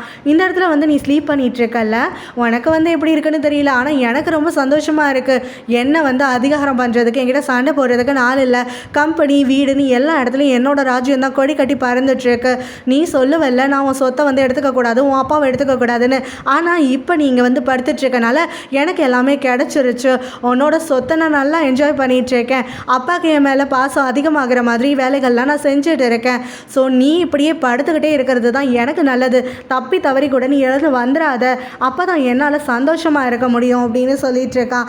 இதெல்லாம் கேட்ட உடனே நம்ம ஹீரோக்கு ஒரு விரல் மட்டும் அசையுது. உடனே அவள் டாக்டரை கூப்பிடுறான். இப்போ கண்விழிச்சிட்டான் அப்படின்னு சொல்லி அவனுக்கு இனிமேல் எந்த ஒரு ஆபத்தும் இல்லை, அவனை ஒரு 24 ஹவர்ஸ் மானிட்டர் பண்ணிவிட்டு ஸ்பெஷல் ரூமுக்கு ஷிஃப்ட் பண்ணிடுறோம் அப்படின்னு டாக்டரும் வந்துட்டு அங்கே இருக்கக்கூடிய ஹீரோடைய அப்பா கிட்டேயும் சொல்லிவிட்டு அங்கேருந்து கிளம்பிடுறாரு. ஸோ இவங்க எல்லாரும் இந்த பக்கம் சந்தோஷமாயிட்டு நிற்கும் போது ஹீரோவை பார்க்குறதுக்குன்னு அலோவ் பண்ணுறாங்களா. அப்பா அவங்க அப்பா வந்து பேசுகிறாரு, நீ எப்படி இருக்க, அப்பா இங்கே தான் இருக்கேன், உனக்கு துணைக்கு இருக்கேன், நீ எதுவும் யோசிக்காத, கவலைப்படாத அப்படிங்கிற மாதிரிலாம் பேசிகிட்டு இருக்கும் போது அப்போ அங்கே அவங்க கிளம்பி போனதுக்கப்புறமா ஃப்ரெண்ட்ஸ் எல்லோரும் வராங்களா. அப்போ இவங்க எல்லாருமும் பேசிக்கிறதுக்காக ஆரம்பிக்கிறாங்க. இன்னும் அவங்க அப்பாவோ அசிஸ்டன்ட் 3 பேரும் உட்காந்து ஹீரோ வந்துட்டு இந்த மாதிரி தன்னோட பையன் கிடையாதுங்கிற விஷயம் யாருக்கும் தெரியக்கூடாது, அவங்க 3 பேருக்கு மட்டும் தெரிஞ்ச விஷயமா இருக்கணும்னு ஹாஸ்பிட்டலில் ஹீரோ கண்விழிச்சப்போ பேசிகிட்டு இருப்பாங்களா. அதை கிறிஸ் வந்து ஒட்டு கேட்டிருப்பான். இப்போ அவன் ஹீரோவை பார்க்க வரும்போது அங்கே வந்து சொல்லிடுறான், என்னடா படத்தில் ட்ராமாலெலாம் வர மாதிரி ரத்தம் இல்லாமல் கஷ்டப்படுற சாக கிடக்கிறேன்னு சொல்லும் போது உங்கள் அப்பா தான் பிளட் கொடுப்பாரு, ஒரு ட்ராமா பார்க்கலான்னு பார்த்தா உங்கள் அப்பாவுக்கு வேறு பிளட் குரூப்பாக போயிடுது, உனக்கு வேறு பிளட் குரூப், உங்கள் அப்பா ஏவா நீ பியா அப்படின்லாம் சொல்லிட்டு எனக்கு என்னவோ டக்குன்னு வந்து யோசித்த உடனே நீ உங்கள் அப்பாவோட பையன் தானான்னு டவுட் வந்துருச்சுரா. அதனால தான் நானுமே வந்துட்டு பழசெல்லாம் யோசிச்சு பார்த்தேன், உனக்கும் உங்கள் அப்பாவுக்கும் ஒரு சிமிலாரிட்டி கூட கிடையாது, ஃபேஸ்லேருந்து உங்களோட ஆக்ஷன்ஸ் வரைக்கும் எல்லாமே டிஃப்ரெண்ட்டாக தான் இருக்குல்ல அப்படின்னு சொல்லும்போது சாயாவும் காட்டாவும் என்னடா வளரிட்டு இருக்க அப்படின்னு கிறிஸை சத்தம் போடுறாங்க. கிறிஸும் ஏன்டா டென்ஷன் ஆகுறீங்க, நான் சும்மா ஜோக் பண்ணிகிட்டு இருக்கேன் அப்படின்னு சொல்கிறான். ஆனால் ஹீரோக்கு இந்த விஷயம் மனசில் பெரிய ஒரு பாதிப்பை ஏற்படுத்துது. இதை பார்க்கக்கூடிய சாயாவும் நீ எதுவும் யோசிக்காதரா, அவன் சும்மா பைத்தியக்கார மாதிரி புலம்பிட்டு இருக்கான், உனக்கு தான் கிறிஸை பற்றி தெரியும்ல, அவன் சும்மா கொஞ்ச நாளாக ரொம்ப வந்து வியர்டாக தான் நடந்துட்டுருக்கான் அப்படின்னு சொல்லிட்டு அதுக்கப்புறமா இந்த பக்கம் சாயாவும் காட்டாவும் சேர்ந்து அங்கே கிறிஸை திட்டுறாங்க. விளையாடுறதுக்கு உனக்கு வேறு விஷயமே கிடைக்காதான், இவ்வளோ சென்சிட்டிவான விஷயத்தையா விளையாடுவ அப்படின்னு சொல்லிட்டு சாயாவும் நீங்கள் இருக்காத நீ கிளம்பி போ, எனக்கு பயங்கரமாக கடுப்பாகுதுன்னு சொல்லிடுறான். உடனே அவனும் அங்கேருந்து கிளம்புறானா. அப்போ காட்டா போயிட்டு அவனை தடுத்து நிறுத்துறான். நீ என்னடா உள்ளே பேசிகிட்டு இருந்த அப்படின்னு சொல்லி கேட்கும்போது அதான் சொன்னேடா சும்மா ஜோக்கு அப்படின்னு சொல்கிறான். நீ இந்த மாதிரி ஜோக் பண்ணுற ஆள் கிடையாது, அது மட்டும் இல்லாமல் எவ்வளோ சென்சிட்டிவான விஷயத்தில் ஜோக் பண்ணுவேன்னு எனக்கு தெரியும். அதனால் நீ ஏதோ ஒரு விஷயத்த மனசில் வச்சுக்கிட்டு தான் பேசுகிறேன்னு சொன்னோடனே அதெல்லாம் ஒன்றுமே கிடையாதுறான்னு உடனே அவன் இப்போ தான் கண் விழிச்சிருக்கான். உன்னோட சண்டையெல்லாம் நீ அவன்கிட்ட அப்புறமா வச்சுக்கோ, முதல்ல தெம்பாகிட்டு வரட்டும், அவன் ரொம்ப வீக்காக இருக்கான்னு காட்டா சொல்கிறான். ஆனால் கிறிஸ்துவும் அதுதான், அதனால தான் நான் வந்து அவனை ஸ்ட்ராங் ஆகிறதுக்காக இந்த மாதிரிலாம் பேசிகிட்டு இருக்கேன். அவனுக்கு டைம் இல்லை, அவன் உடனே ஸ்ட்ராங் ஆகியே ஆகணும். அவன் வீக்கானா அவன் லைஃபே இல்லாமல் போயிடும் அப்படின்னு சொல்கிறான். என்னடா வளரிட்டு இருக்க அப்படின்னு சொல்லிட்டு இங்கே காட்டா கேட்கும் போது கிறிஸும் என்கிட்ட இப்போல்லாம் விளக்கம்லாம் எதுவும் இல்லைடா, நான் சும்மா ஏதோ வாய்க்கு வந்தது சொன்னனே வச்சுக்கோ, ஆனால் அவன் இந்த இடத்துல ஸ்ட்ராங்காக இருந்தே ஆகணும் அப்படின்னு சொல்லிட்டு அங்கேருந்து சிரிச்சுக்கிட்டே கிளம்பிடுறான். சாயா தான் ஹீரோவை டேக் கேர் பண்ணி பார்த்துட்டு இருக்காளா. ஆனால் ஹீரோக்கு என்ன தான் அவன் பேசினாலும் சரி அவன் மைண்ட் வந்து திரும்ப திரும்ப இப்போ கிறிஸ் சொன்ன விஷயத்தை தான் சுற்றிட்டு இருக்கு. நாம் 2 பேரும் எப்படி வந்து வேறு வேறு பிளட் குரூப்பாக இருந்திருப்போம், அம்மாவும் ஓ ஆச்சு அப்போ அப்படின்னு சொல்லிட்டு அவனுக்கு சந்தேகம் வந்துடுது. அடுத்த நாள் இவன் சாயா அவனை பார்க்க வரும்போது அவகிட்ட எனக்கு ஒரு ஹெல்ப் பண்ணு, ஆனால் இந்த விஷயம் பற்றி யாருக்கும் தெரியக்கூடாதுன்னு சொல்லிட்டு அவங்க அப்பாவுக்கும் எனக்கும் வந்துட்டு டிஎன்ஏ டெஸ்ட் எடுக்கணும்னு விரும்புகிறேன்னு சொல்லிடுறான். ஏன்டா கிறிஸ் சொன்னது தான் இன்னும் மனசில் போட்டு குழப்பிட்டு இருக்கியா, அவன் லூஸ் மாதிரி ஏதோ சொல்லிட்டு போயிருக்கான், அதெல்லாம் நீ எதுவும் யோசிக்காத, உங்கள் அப்பா ரொம்ப நல்லவர்றா, நீ அவரை வந்து கொஞ்சமாவது பற்றி யோசிச்சுன்னா உனக்கு அவரோட எண்ணம் புரியும். அவர் தப்பு பண்ணியிருக்காரு, உங்கள் அம்மாவை சீட் பண்ணியிருக்காரு தான், ஆனால் கண்டிப்பாக உன் மேலே அவருக்கு நிறைய பாசம் இருக்குடா, இந்த 1 மாதம் அதை நான் கண் கூட பார்த்தேன்னு சொல்கிறான். இல்லை எனக்கு இந்த டெஸ்ட் எடுக்க மட்டும் ஹெல்ப் பண்ணு ப்ளீஸ் அப்படின்னு சொன்ன உடனே அவளும் சரின்னு இவனுக்கு வாக்கு கொடுத்துட்டு அங்கே அவனுடைய வீடுக்கு கிளம்பி வரான். மெய்டுக்கு தெரியாமல் அவங்க அப்பா ரூமுக்கு போயிட்டு அவங்க அப்பாவுடைய சீப்பில் இருந்து தலைமுடியெல்லாம் எடுத்து அதை வந்து மறைச்சி வச்சுக்கிட்டு இங்கே கொண்டு வந்து ஹீரோ கிட்டே கொடுத்துட்றான். கன்வென்ஷன்லேருந்து ஹீரோயின் ஹாஸ்பிட்டலுக்கு போகவே இல்லையா, அவங்க அப்பா வந்து என் கூட ஹாஸ்பிட்டலுக்கு இன்றைக்கி வான்னு சொல்லி கூப்பிடுறாரு. அவளும் அவனுக்கு என்னை பார்த்தா பிடிக்காது அதனால் வரமாட்டேன்னு சொல்லிட்டு இருக்கான். இப்படியே நீ ஒதுங்கி ஒதுங்கி போனால் அவங்க 2 பேருக்குள்ள விரிசல் தான் அதிகமாகும். அவனோட வந்து பேசு பழகு, அவனை புரிஞ்சிக்க வைக்கலாம், நம்ம 2 பேரும் சேர்ந்து நாம் வந்து அவன் மேலே உண்மையாகவே கேர் பண்ணுறோங்கிறத அவனுக்கு தெரியப்படுத்தணும், அதுக்காகவாது கிளம்புன உடனே அவனும் சரின்னு அரங்குற மனசோட ஒத்துக்கிறான். என்ன டெஸ்ட் ரிப்போர்ட் வந்துருச்சுன்னு சொல்லிட்டு சாயாவும் அதை பிரிக்காமலே இப்போ ஹீரோ கிட்ட கொண்டு வந்து கொடுத்துட்றான். ஸோ ஹீரோவும் அது ரொம்ப ஆவலாயிட்டு ஓப்பன் பண்ணி பார்க்குறான்னா பார்த்தா அதில் 2% தான் வாய்ப்பு இருக்குது அப்படிங்கிற மாதிரி இருக்குது. ஸோ இதை பார்த்த உடனே அவனுக்கு வந்து பயங்கரமாயிட்டு தூக்கி வாரி போடுது. ஸோ இப்போ அவங்க அப்பாவும் அவனுக்கு அப்பா கிடையாது, ஹீரோயினுக்கு மட்டும்தான் அவங்க அப்பா அப்படின்ன உடனே இவன் அந்த இடத்துல பிரேக் ஆகி அழுக ஆரம்பிச்சிடுறான். உடனே பார்த்து புரிஞ்சுக்கிறான். இப்போ அவன்கிட்ட பீட்டிங்க பாரு, எமோஷனல் ஆகாத, என்னைக்கா இருந்தாலும் சரி உனக்கு நான் இருக்கேன், அவர் அங்கிள் வந்து உன்னை நல்லா தான் பார்த்துப்பாரு அப்படின்னு சொல்லும் போது நான் அவருக்கு பையன் இல்லையா, இப்போ இத்தனை வருஷம் நான் பொய்யான வாழ்க்கை வாழ்ந்திருக்கேனா அப்படின்னு சொல்லிட்டு அந்த பேப்பரை கசக்கி எரிஞ்சுட்டு அப்படியே அழுதுட்ருக்கானா. அந்த சமயத்தில் தான் கிறிஸும் காட்டாவும் வராங்க. ஸோ என்ன பேப்பர் இது அப்படின்னு சொல்லிட்டு கிறிஸ் எடுத்து பார்த்துட்டு அப்படியே காட்டாக்கிட்டு அதை கொடுக்குறான். ஸோ அதை வந்து டிஎன்ஏ டெஸ்ட் போட்டு தான் அப்படிங்கிறதும் அதில் மிஸ் மேட்ச் இருக்கிறதுங்கிறதே புரிஞ்சுக்கிறானுங்க. இங்கே ஹீரோவும் பயங்கரமாயிட்டு அழுதுட்டு இருக்கும் போது சாயாக்கு எப்படி ஆறுதல் சொல்கிறதுனே தெரியலை. கிறிஸ்க்கு வந்து அந்த ரிப்போர்ட்டை பார்த்த உடனே லைட்டாக சந்தோஷமாயிடுது. ஸோ ஹீரோ வந்து தான் சொன்னதை ஏற்றுக்கிட்டு இப்போ இந்த விஷயத்தை தன்னாக பார்த்துட்டான் அப்படின்னு சொல்லிட்டு ஸோ இங்கே ஹீரோவும் எனக்கு கொஞ்சம் நேரம் அமைதியாக இருக்கணும், எல்லாரும் கிளம்புங்க அப்படின்னு சொல்கிறான். கிறிஸும் அந்த டிஎன்ஏ ரிப்போர்ட்டை கீழே போட்டுட்டு காலால் மிதிச்சுட்டு அவனுக்கு வெளியில் போயிடுறான். ஸோ அந்த சமயத்தில் ஹீரோ இங்கே பயங்கரமாயிட்டு அழுதுட்டு இருக்கும் போது சாயாக்கு மனசே கஷ்டமாக இருக்குது, அவனுக்கு எப்படி ஆறுதல் சொல்கிறதே தெரியல. இருந்தாலும் அவன் கூடவே துணைக்குன்னு இருந்துட்டுருக்கா. அப்போ வந்து காட்டாவும் கிறிஸும் வெளியில் வந்துடுறாங்களா. அங்கே காட்டாவுமே ஒரு பெரிய ஷாக்கில் தான் இருந்துட்டுருக்கான். கிறிஸ்க்கு மட்டும் தானே உண்மை தெரியும் ஆல்ரெடி. ஸோ அவன் நார்மலாகிட்டு இருக்கான். அங்கே ஹீரோயின் அவங்க அப்பா அசிஸ்டண்ட்டுன்னு எல்லோரும் வரும்போது ஏன்ப்பா வெளியில் நின்றுட்டுருக்கீங்கன்னு சொல்லி கேட்டுக்கிட்டே உள்ளே வராரா. அப்போ ஹீரோ இருக்கிற நிலமையை பார்த்து எல்லாருமே ஷாக் ஆகிடுறாங்க. அசிஸ்டன்ட் தான் கீழே கிடக்கிற பேப்பர் எடுக்கிறாரு, டிஎன்ஏ டெஸ்ட் ரிப்போர்ட் பண்ணியிருக்காங்கன்றத இப்போ ஹீரோவுடைய அப்பா கிட்ட காட்டிடுறாரு. அதை பார்த்த உடனே ஹீரோவுடைய அப்பாவும் உடனே ஹீரோ கிட்ட போகிறாரு. இங்கே பாரு, அந்த பேப்பரில் இருக்கிறதெல்லாம் நம்பாதரா, எனக்கா இருந்தாலும் நீ என்னோட பையன்டா, அந்த டெஸ்ட் ரிப்போர்ட் எல்லாம் நீ எதுக்கடா நம்பிக்கிட்டு, உனக்கும் எனக்கும் நடுவில் இருக்கக்கூடிய பாண்டிங் இதனால் மாறி போகாது, என்னைக்கா இருந்தாலும் சரி நீ தான் என்னோட மூத்த பிள்ளை அப்படின்னு சொல்லிட்டு அங்கே வந்து நிற்கிறாரு. ஆனால் ஹீரோக்கு வந்து அவங்க அப்பாவை பார்த்த உடனே அவரை முன்னாடி திட்டியிருப்பான்ல. ஸோ இந்த மாதிரி ஒரு அப்பா எனக்கு தேவையே இல்லை, நீங்கள்லாம் எனக்கு அப்பாவாக இருக்கிறதுக்கு இல்லாமலே இருக்கலாம், அதுக்கப்புறம் உங்களுக்கு போய் நான் பிறந்தனே அப்படி இப்படின்னு சொல்லிட்டு ரொம்ப பேசியிருப்பான்ல. அந்த எல்லா மொமெண்ட்ஸையும் ரீகால் பண்ணி பார்க்குறான். இப்போ அவனுக்கு பயங்கரமாயிட்டு வருத்தமாயிடுது. இவருக்கு வந்து ஆல்ரெடி தெரிஞ்சிருக்கு போல், பட் நம்மளுக்கு தான் ஒன்றுமே தெரியல, ஆனாலும் நம்ம இவ்வளோ பேசும்போது அவர் அமைதியாக இருந்தாருன்னு சொல்லிட்டு நான் அவங்களோட பையன் இல்லைல்ல அப்படின்னு சொல்லிட்டு இப்போ வந்து கில்ட்டி ஆகிட்டு எல்லாத்தையும் ரீகால் பண்ணிவிட்டு அவன் அழுகிறான். அப்போ அவங்க அப்பாவும் இங்கே பாரு, திரும்ப திரும்ப சொல்கிறேன், யார் சொன்னாலும் சரி எந்த ரிப்போர்ட் சொன்னாலும் சரி அது எதுவுமே எனக்கு தேவையில்லை, பிறந்ததுலேருந்து நான் சாகிற வரைக்கும் நீ தானே என் பையன் அப்படின்னு சொல்லிட்டு நின்றுட்டு இருக்காரு. அவன் சொல்கிறான், அங்கிள் நிஜமாவே உன் மேலே கேரிங்காக இருக்காருடா அப்படின்னு சொல்லிட்டு. அப்போ ஹீரோயினுமே சொல்கிறான், இங்கே பாரு, அப்பா உன்னை பையனாக தான் பார்த்துட்டு இருக்காரு, இந்த ரிப்போர்ட்டெல்லாம் வச்சுட்டு நீ எமோஷனல் ஆகிட்டு இருக்காத, நீ ஆல்ரெடி ரொம்ப வீக்காக இருக்க, அப்பா உன்னை என்னையும் ஈக்குவலாக தான் பார்க்குறாரு அப்படின்னு சொல்லிட்டு இருக்கும் போது இதெல்லாம் சொல்கிறதுக்கு உனக்கு ஈஸியாக தான் இருக்கும், நீ அவரோட சொந்த பொண்ணு, அவரோட ரத்தம், ஆனால் நான் அப்படி கிடையாது, என்னோட அப்பா யாருன்னே தெரியாமல் நான் உட்காந்துட்ருக்கேனே அப்படின்லாம் சொல்லும் போது கிறிஸ் வந்து அங்கே எல்லாத்தையும் ரசிச்சுட்டு இருக்கான் பார்த்து. அப்பா ஹீரோடைய அப்பாவும் அங்கே சமாதானப்படுத்துறதுக்காக போகும்போது ஹீரோ ரொம்ப எமோஷனல் ஆகிட்டு எல்லாரும் இங்கேருந்து கிளம்புங்க, எனக்கு தனியாக இருக்கணும் அப்படின்னு சொல்லிடுறான். எல்லாரும் அருகுற மனசோட அங்கேருந்து கிளம்பி போகிறாங்க. சாயாவும் நான் மட்டுமா அது இருக்கேன்டா அப்படின்னு சொல்லும்போது இல்லை எனக்கு கொஞ்சம் டைம் கொடு அப்படின்றான். உடனே அவளும் சரின்ட்டு இவங்களோடவே கிளம்பி வந்துடுறான். அப்பா இப்போ வெளியில் வந்ததுக்கப்புறமா பயங்கரமாயிட்டு அழுதுட்டு இருக்காரு. அவரால் தாங்கவே முடியல ஹீரோக்கு வந்து இந்த விஷயம் தெரிஞ்சிடுச்சேன்னு சொல்லிட்டு.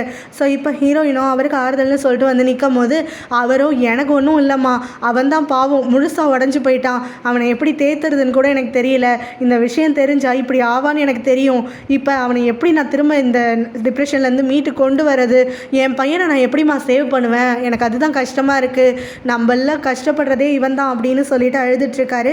ஹீரோயின் வந்து எதையுமே மனசில் வச்சுக்க முடியாமல் அவள் ஃப்ரெண்டுக்கு போயிட்டு கால் பண்ணுறா. இந்த மாதிரி இப்போ அவள் ஃப்ரெண்டுக்கிட்ட அவள் அழுது புலம்பி தீர்த்துட்ருக்கான். ஹீரோ ரொம்ப பாவம், நான் அவன் லைஃப்பில் வந்திருக்கவே கூடாது, நான் வந்ததுக்கப்புறம் தான் எல்லா விஷயமும் வெளியில் வர ஆரம்பிச்சது, அவன் ஒரு நாளும் என்னால் தான் ஹர்ட் ஆகிட்டு இருக்கான், அப்பாவும் என்னால் தான் ஹர்ட் ஆகிட்டு இருக்காரு, நான் அம்மா கூட அந்த வீட்டில் இருந்த போது இருந்தேன் இல்லையா, அப்படி நான் அவங்க கண்ணுக்கு வெளியில் தூரமாக இருந்திருந்தாலே எல்லாமே நார்மல் ஆகிட்டு இருந்திருக்கும், எல்லாருமே நிம்மதியாக இருந்திருக்கலாம், நான் இப்போ வந்ததுனால தான் இப்போ அவன் பையன் இல்லைன்றதும் தெரிஞ்சு போச்சு அவனுக்கு அப்படின்னு சொல்லிட்டு அங்கே கில்ட்டியாக ஃபீல் பண்ணிகிட்டு இருக்கான். இங்கே எல்லாரும் வெளியில் வந்ததுக்கப்புறமும் திரும்ப சாயா மனசு கேட்காம ஹீரோட ரூமுக்கு எடுத்துட்டு அவங்க இருந்து யார்கிட்டையும் சொல்லாமல் கிளம்பிடுறான். இப்போ ஃப்ரெண்ட்ஸ் வந்து அவன் ரூமுக்கு வெளியில் வராங்களா, கரெக்டாக ரீச் ஆன உடனே அப்போ ஹீரோயினும் அவங்க அப்பாவும் வந்துடுறாங்க. ஹீரோவுடைய அப்பாவும் இவங்க எல்லாருக்கிட்டையும் நான் ஒரு ரெக்வஸ்ட்டாக கேட்டுக்கிறேன், எப்படியாவது வந்து இந்த விஷயத்தை யாருக்கும் தெரியாமல் பார்த்துக்கோங்க, ஹீரோ வந்து என் பையன் இல்லை, அதாவது என் பிளட் இல்லை அப்படிங்கிறத யாருக்கும் வந்து வெளியில் சொல்லாதீங்க, இது நம்மளுக்குள்ளே முடிஞ்சு போகட்டும், என்னதான் ஆனாலும் சரி மனசார அவன் என் பையன் தான் அப்படின்னு சொல்கிறாரு. நீங்கள் ஒன்றும் கவலைப்படாதீங்க அங்கிள், நான் ப்ராமிஸாக சொல்ல மாட்டேன்னு காட்டா சொல்ல சாயாவும் நானும் சொல்ல மாட்டேங்கிறா. கிறிஸ் மட்டும் அமைதியாகவே நின்றுட்டுருக்கானா. எல்லாரோட பார்வையும் அவன் பக்கம் போக அப்போ காட்டாவும் அவனை சொல்லுடா அப்படின்னு சொல்லும் போது நானும் சொல்ல மாட்டேன் அங்கிள் அப்படின்னு சொல்லிடுறான். எல்லாருமா இப்போ ரூம்குள்ளே போயிட்டு ஹீரோவை பார்க்கலான்ட்டு வராங்க. பட் ரூம் காலியாக இருக்குது. அவனோட பெட்டி திங்ஸ் எல்லாம் பாதியாக வந்து அடுக்கி வச்ச மாதிரி கிடக்க எல்லாரும் அவங்கேருந்து ஓடிட்டான் அப்படிங்கிறத புரிஞ்சுக்கிறாங்க. நான் ஒரு கேபில் ஏறிட்டு அவன் மாட்டுக்கு ஏதோ ஒரு இடத்துக்கு வந்துட்டுருக்கான். இப்போ ஹீரோயினோட சொன்னது இல்லாமல் அவன் யோசிச்சு பார்த்துட்ருக்கான், உனக்கு அவர் அப்பா கிடையாது, அவரை வந்து நீ தத்து எடுத்திருக்க அப்படி இப்படின்னு அவன் சொல்லியிருப்பான். ஸோ இப்போ வந்து தான் தானே அப்படி ஒரு நிலமையில் இருக்கும் அப்படின்னு சொல்லிட்டு அவனுக்கு ரொம்ப கில்ட்டியாகவும் ஆகுது. மனசு வந்து ஆறவே மாட்டேங்குது, ரொம்ப உடைஞ்சு போன மாதிரி இருக்கான். ஹாஸ்பிட்டலில் ஃப்ரெண்ட்ஸ் அண்ட் ஃபேமிலி எல்லாருமே பிரிஞ்சு போயிட்டு தனித்தனியாக தேடிட்டு இருக்காங்க. அசிஸ்டண்ட்டும் சிசிடிவி ஃபுட்டேஜ் எல்லாம் வாங்கி பார்த்துட்டு இருக்காரு. அப்போ சாயாவும் விடாமல் ஹீரோக்கு கால் பண்ணிட்டு பதட்டத்தோடவே வந்துட்டு இருக்கா. ஆனால் கிறிஸ் மட்டும் பார்த்தா ரொம்ப கூல் ஆகிட்டு அங்கே ஹீரோவை தேடாமல் அவன் பாட்டுக்கு ஒரு இடத்துல வந்து ஏதோ ஒரு சிந்தனையில் நின்றுட்டு இருக்கான். பார்த்தா அவங்க அம்மாவோட சமாதிக்கு தான் வந்திருக்கான். ஸோ இப்போ அவங்க கிட்ட வந்து அழுதுட்டு இருக்கான். அம்மா, அப்பாவுக்கு எதிராக என்ன ஒரு டூல் மாதிரி யூஸ் பண்ணிட்டல, நீ அப்பா மட்டும்தான் கேட்டவர்னு சொன்னியே, அவர் உன்னை சீட் பண்ணாருங்கிறதுக்காக நீயும் அப்பாவுக்கு ஒரு படி மேலே போயிட்டு அவரை சீட் பண்ணி என்னை பெற்றிருக்கியே, கடைசி வரைக்கும் எனக்கு இந்த விஷயம் நீ சொல்லாமலே இருந்துட்ட, அப்பாவை என்னை வெறுக்க வச்சுட்ட, என் மேலே பாசமாக இருந்திருக்க உண்மையான ஒரு ஆளை என்ன நீ கருவியாக யூஸ் பண்ணி ஹர்ட் பண்ணிவிட்டு அவருக்கு நீ ரிவெஞ்சு தீர்த்துக்கிட்ட, ஆனால் நான் இங்கே அனாதையாயிட்டு நிற்கிறேனே அப்படின்னு சொல்லி பயங்கரமாயிட்டு அழுகிறான். அவனும் கால்போக்கில் போயிட்டு ஒரு பாரில் வந்து பயங்கரமாயிட்டு ட்ரிங்க் பண்ணிகிட்டு இருக்கானா. அந்த சமயத்தில் ஹீரோயின் அப்புறம் சாயான்னு எல்லாரும் விடாமல் மாற்றி கால் பண்ணிகிட்டே இருக்காங்க. அவன் ஃபோன் காலை பார்க்குறான், பட் ஆனால் எடுக்கலை. ஹீரோயினும் யூஸ்வலாக அவன் போகிற பிளேஸஸ்க்கெல்லாம் வரா, அந்த பேஸ்கெட் பால் கோச் அப்புறம் ஹீரோடைய அம்மா சமாதி எல்லாத்துக்கும் வந்து தேடிட்டு இருக்கான். அவன் இல்லைன்னு சொல்லிட்டு அவளும் கொஞ்சம் பதட்டம் ஆயிடுறா, ஏதாவது தப்பான முடிவு எடுத்துருவானோன்னு சொல்லிட்டு. ஸோ அவள் வந்து இப்போ கால் பண்ண இல்லை, ஹீரோ ஃபஸ்ட்டு எடுக்காமல் இருந்துட்டு பிறகு வந்து எடுத்துடுறான். ஸோ இவளும் எங்கே இருக்க, நீ வீட்டுக்கு வா, அப்பா உன்னை ரொம்ப வந்து தேடிட்டு இருக்காரு, ரொம்ப கவலையாக இருக்காரு அப்படிங்கிற மாதிரிலாம் சொல்லிட்டு இருக்கா. அங்கெல்லாம் வரமாட்டேன், ஃபோனை வையின்னு சொல்லிட்டு மறுத்து பேசிட்டு இருக்கான். ரெண்டு பேருக்கும் இதுக்கே இங்கே வாக்குவாதம் வந்துட்டு இருக்கு. அவன் ஹீரோ தேட போறேன்னு சொல்லிட்டு எழுந்திரி கிளம்புறாளா. அப்போ கிறிஸ் வந்து அவளை தடுத்து நிறுத்துறான். இங்கே பாரு, அவனோட ஃபோனு அவன் யாருமே ரீச் பண்ணக்கூடாது, யாருமே அவனை வந்து கண்டுபிடிக்கக்கூடாதுன்னு நினச்சிருந்தா ஃபோனை வந்து அவன் ஸ்விட்ச் ஆஃப் பண்ணி போட்டிருப்பான். பட் ஆனால் அவனோட மொபைல் ஆனில் தான் இருக்குது. அப்போ யார்கிட்ட இருந்தோ அவன் காலை எதிர்பார்த்துட்டு இருக்கான்.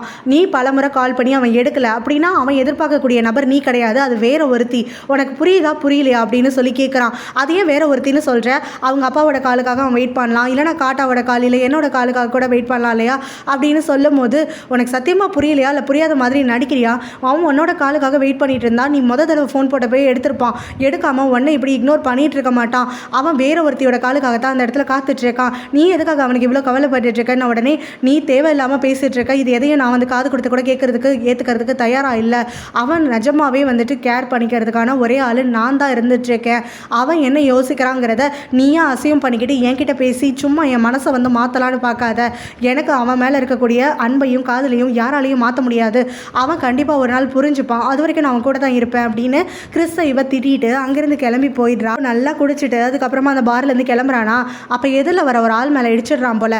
ஸோ இப்போ அவனும் அவனோட ஃப்ரெண்டும் சேர்ந்து ஹீரோ கிட்ட வந்து ரொம்ப பண்ணுறானுங்க.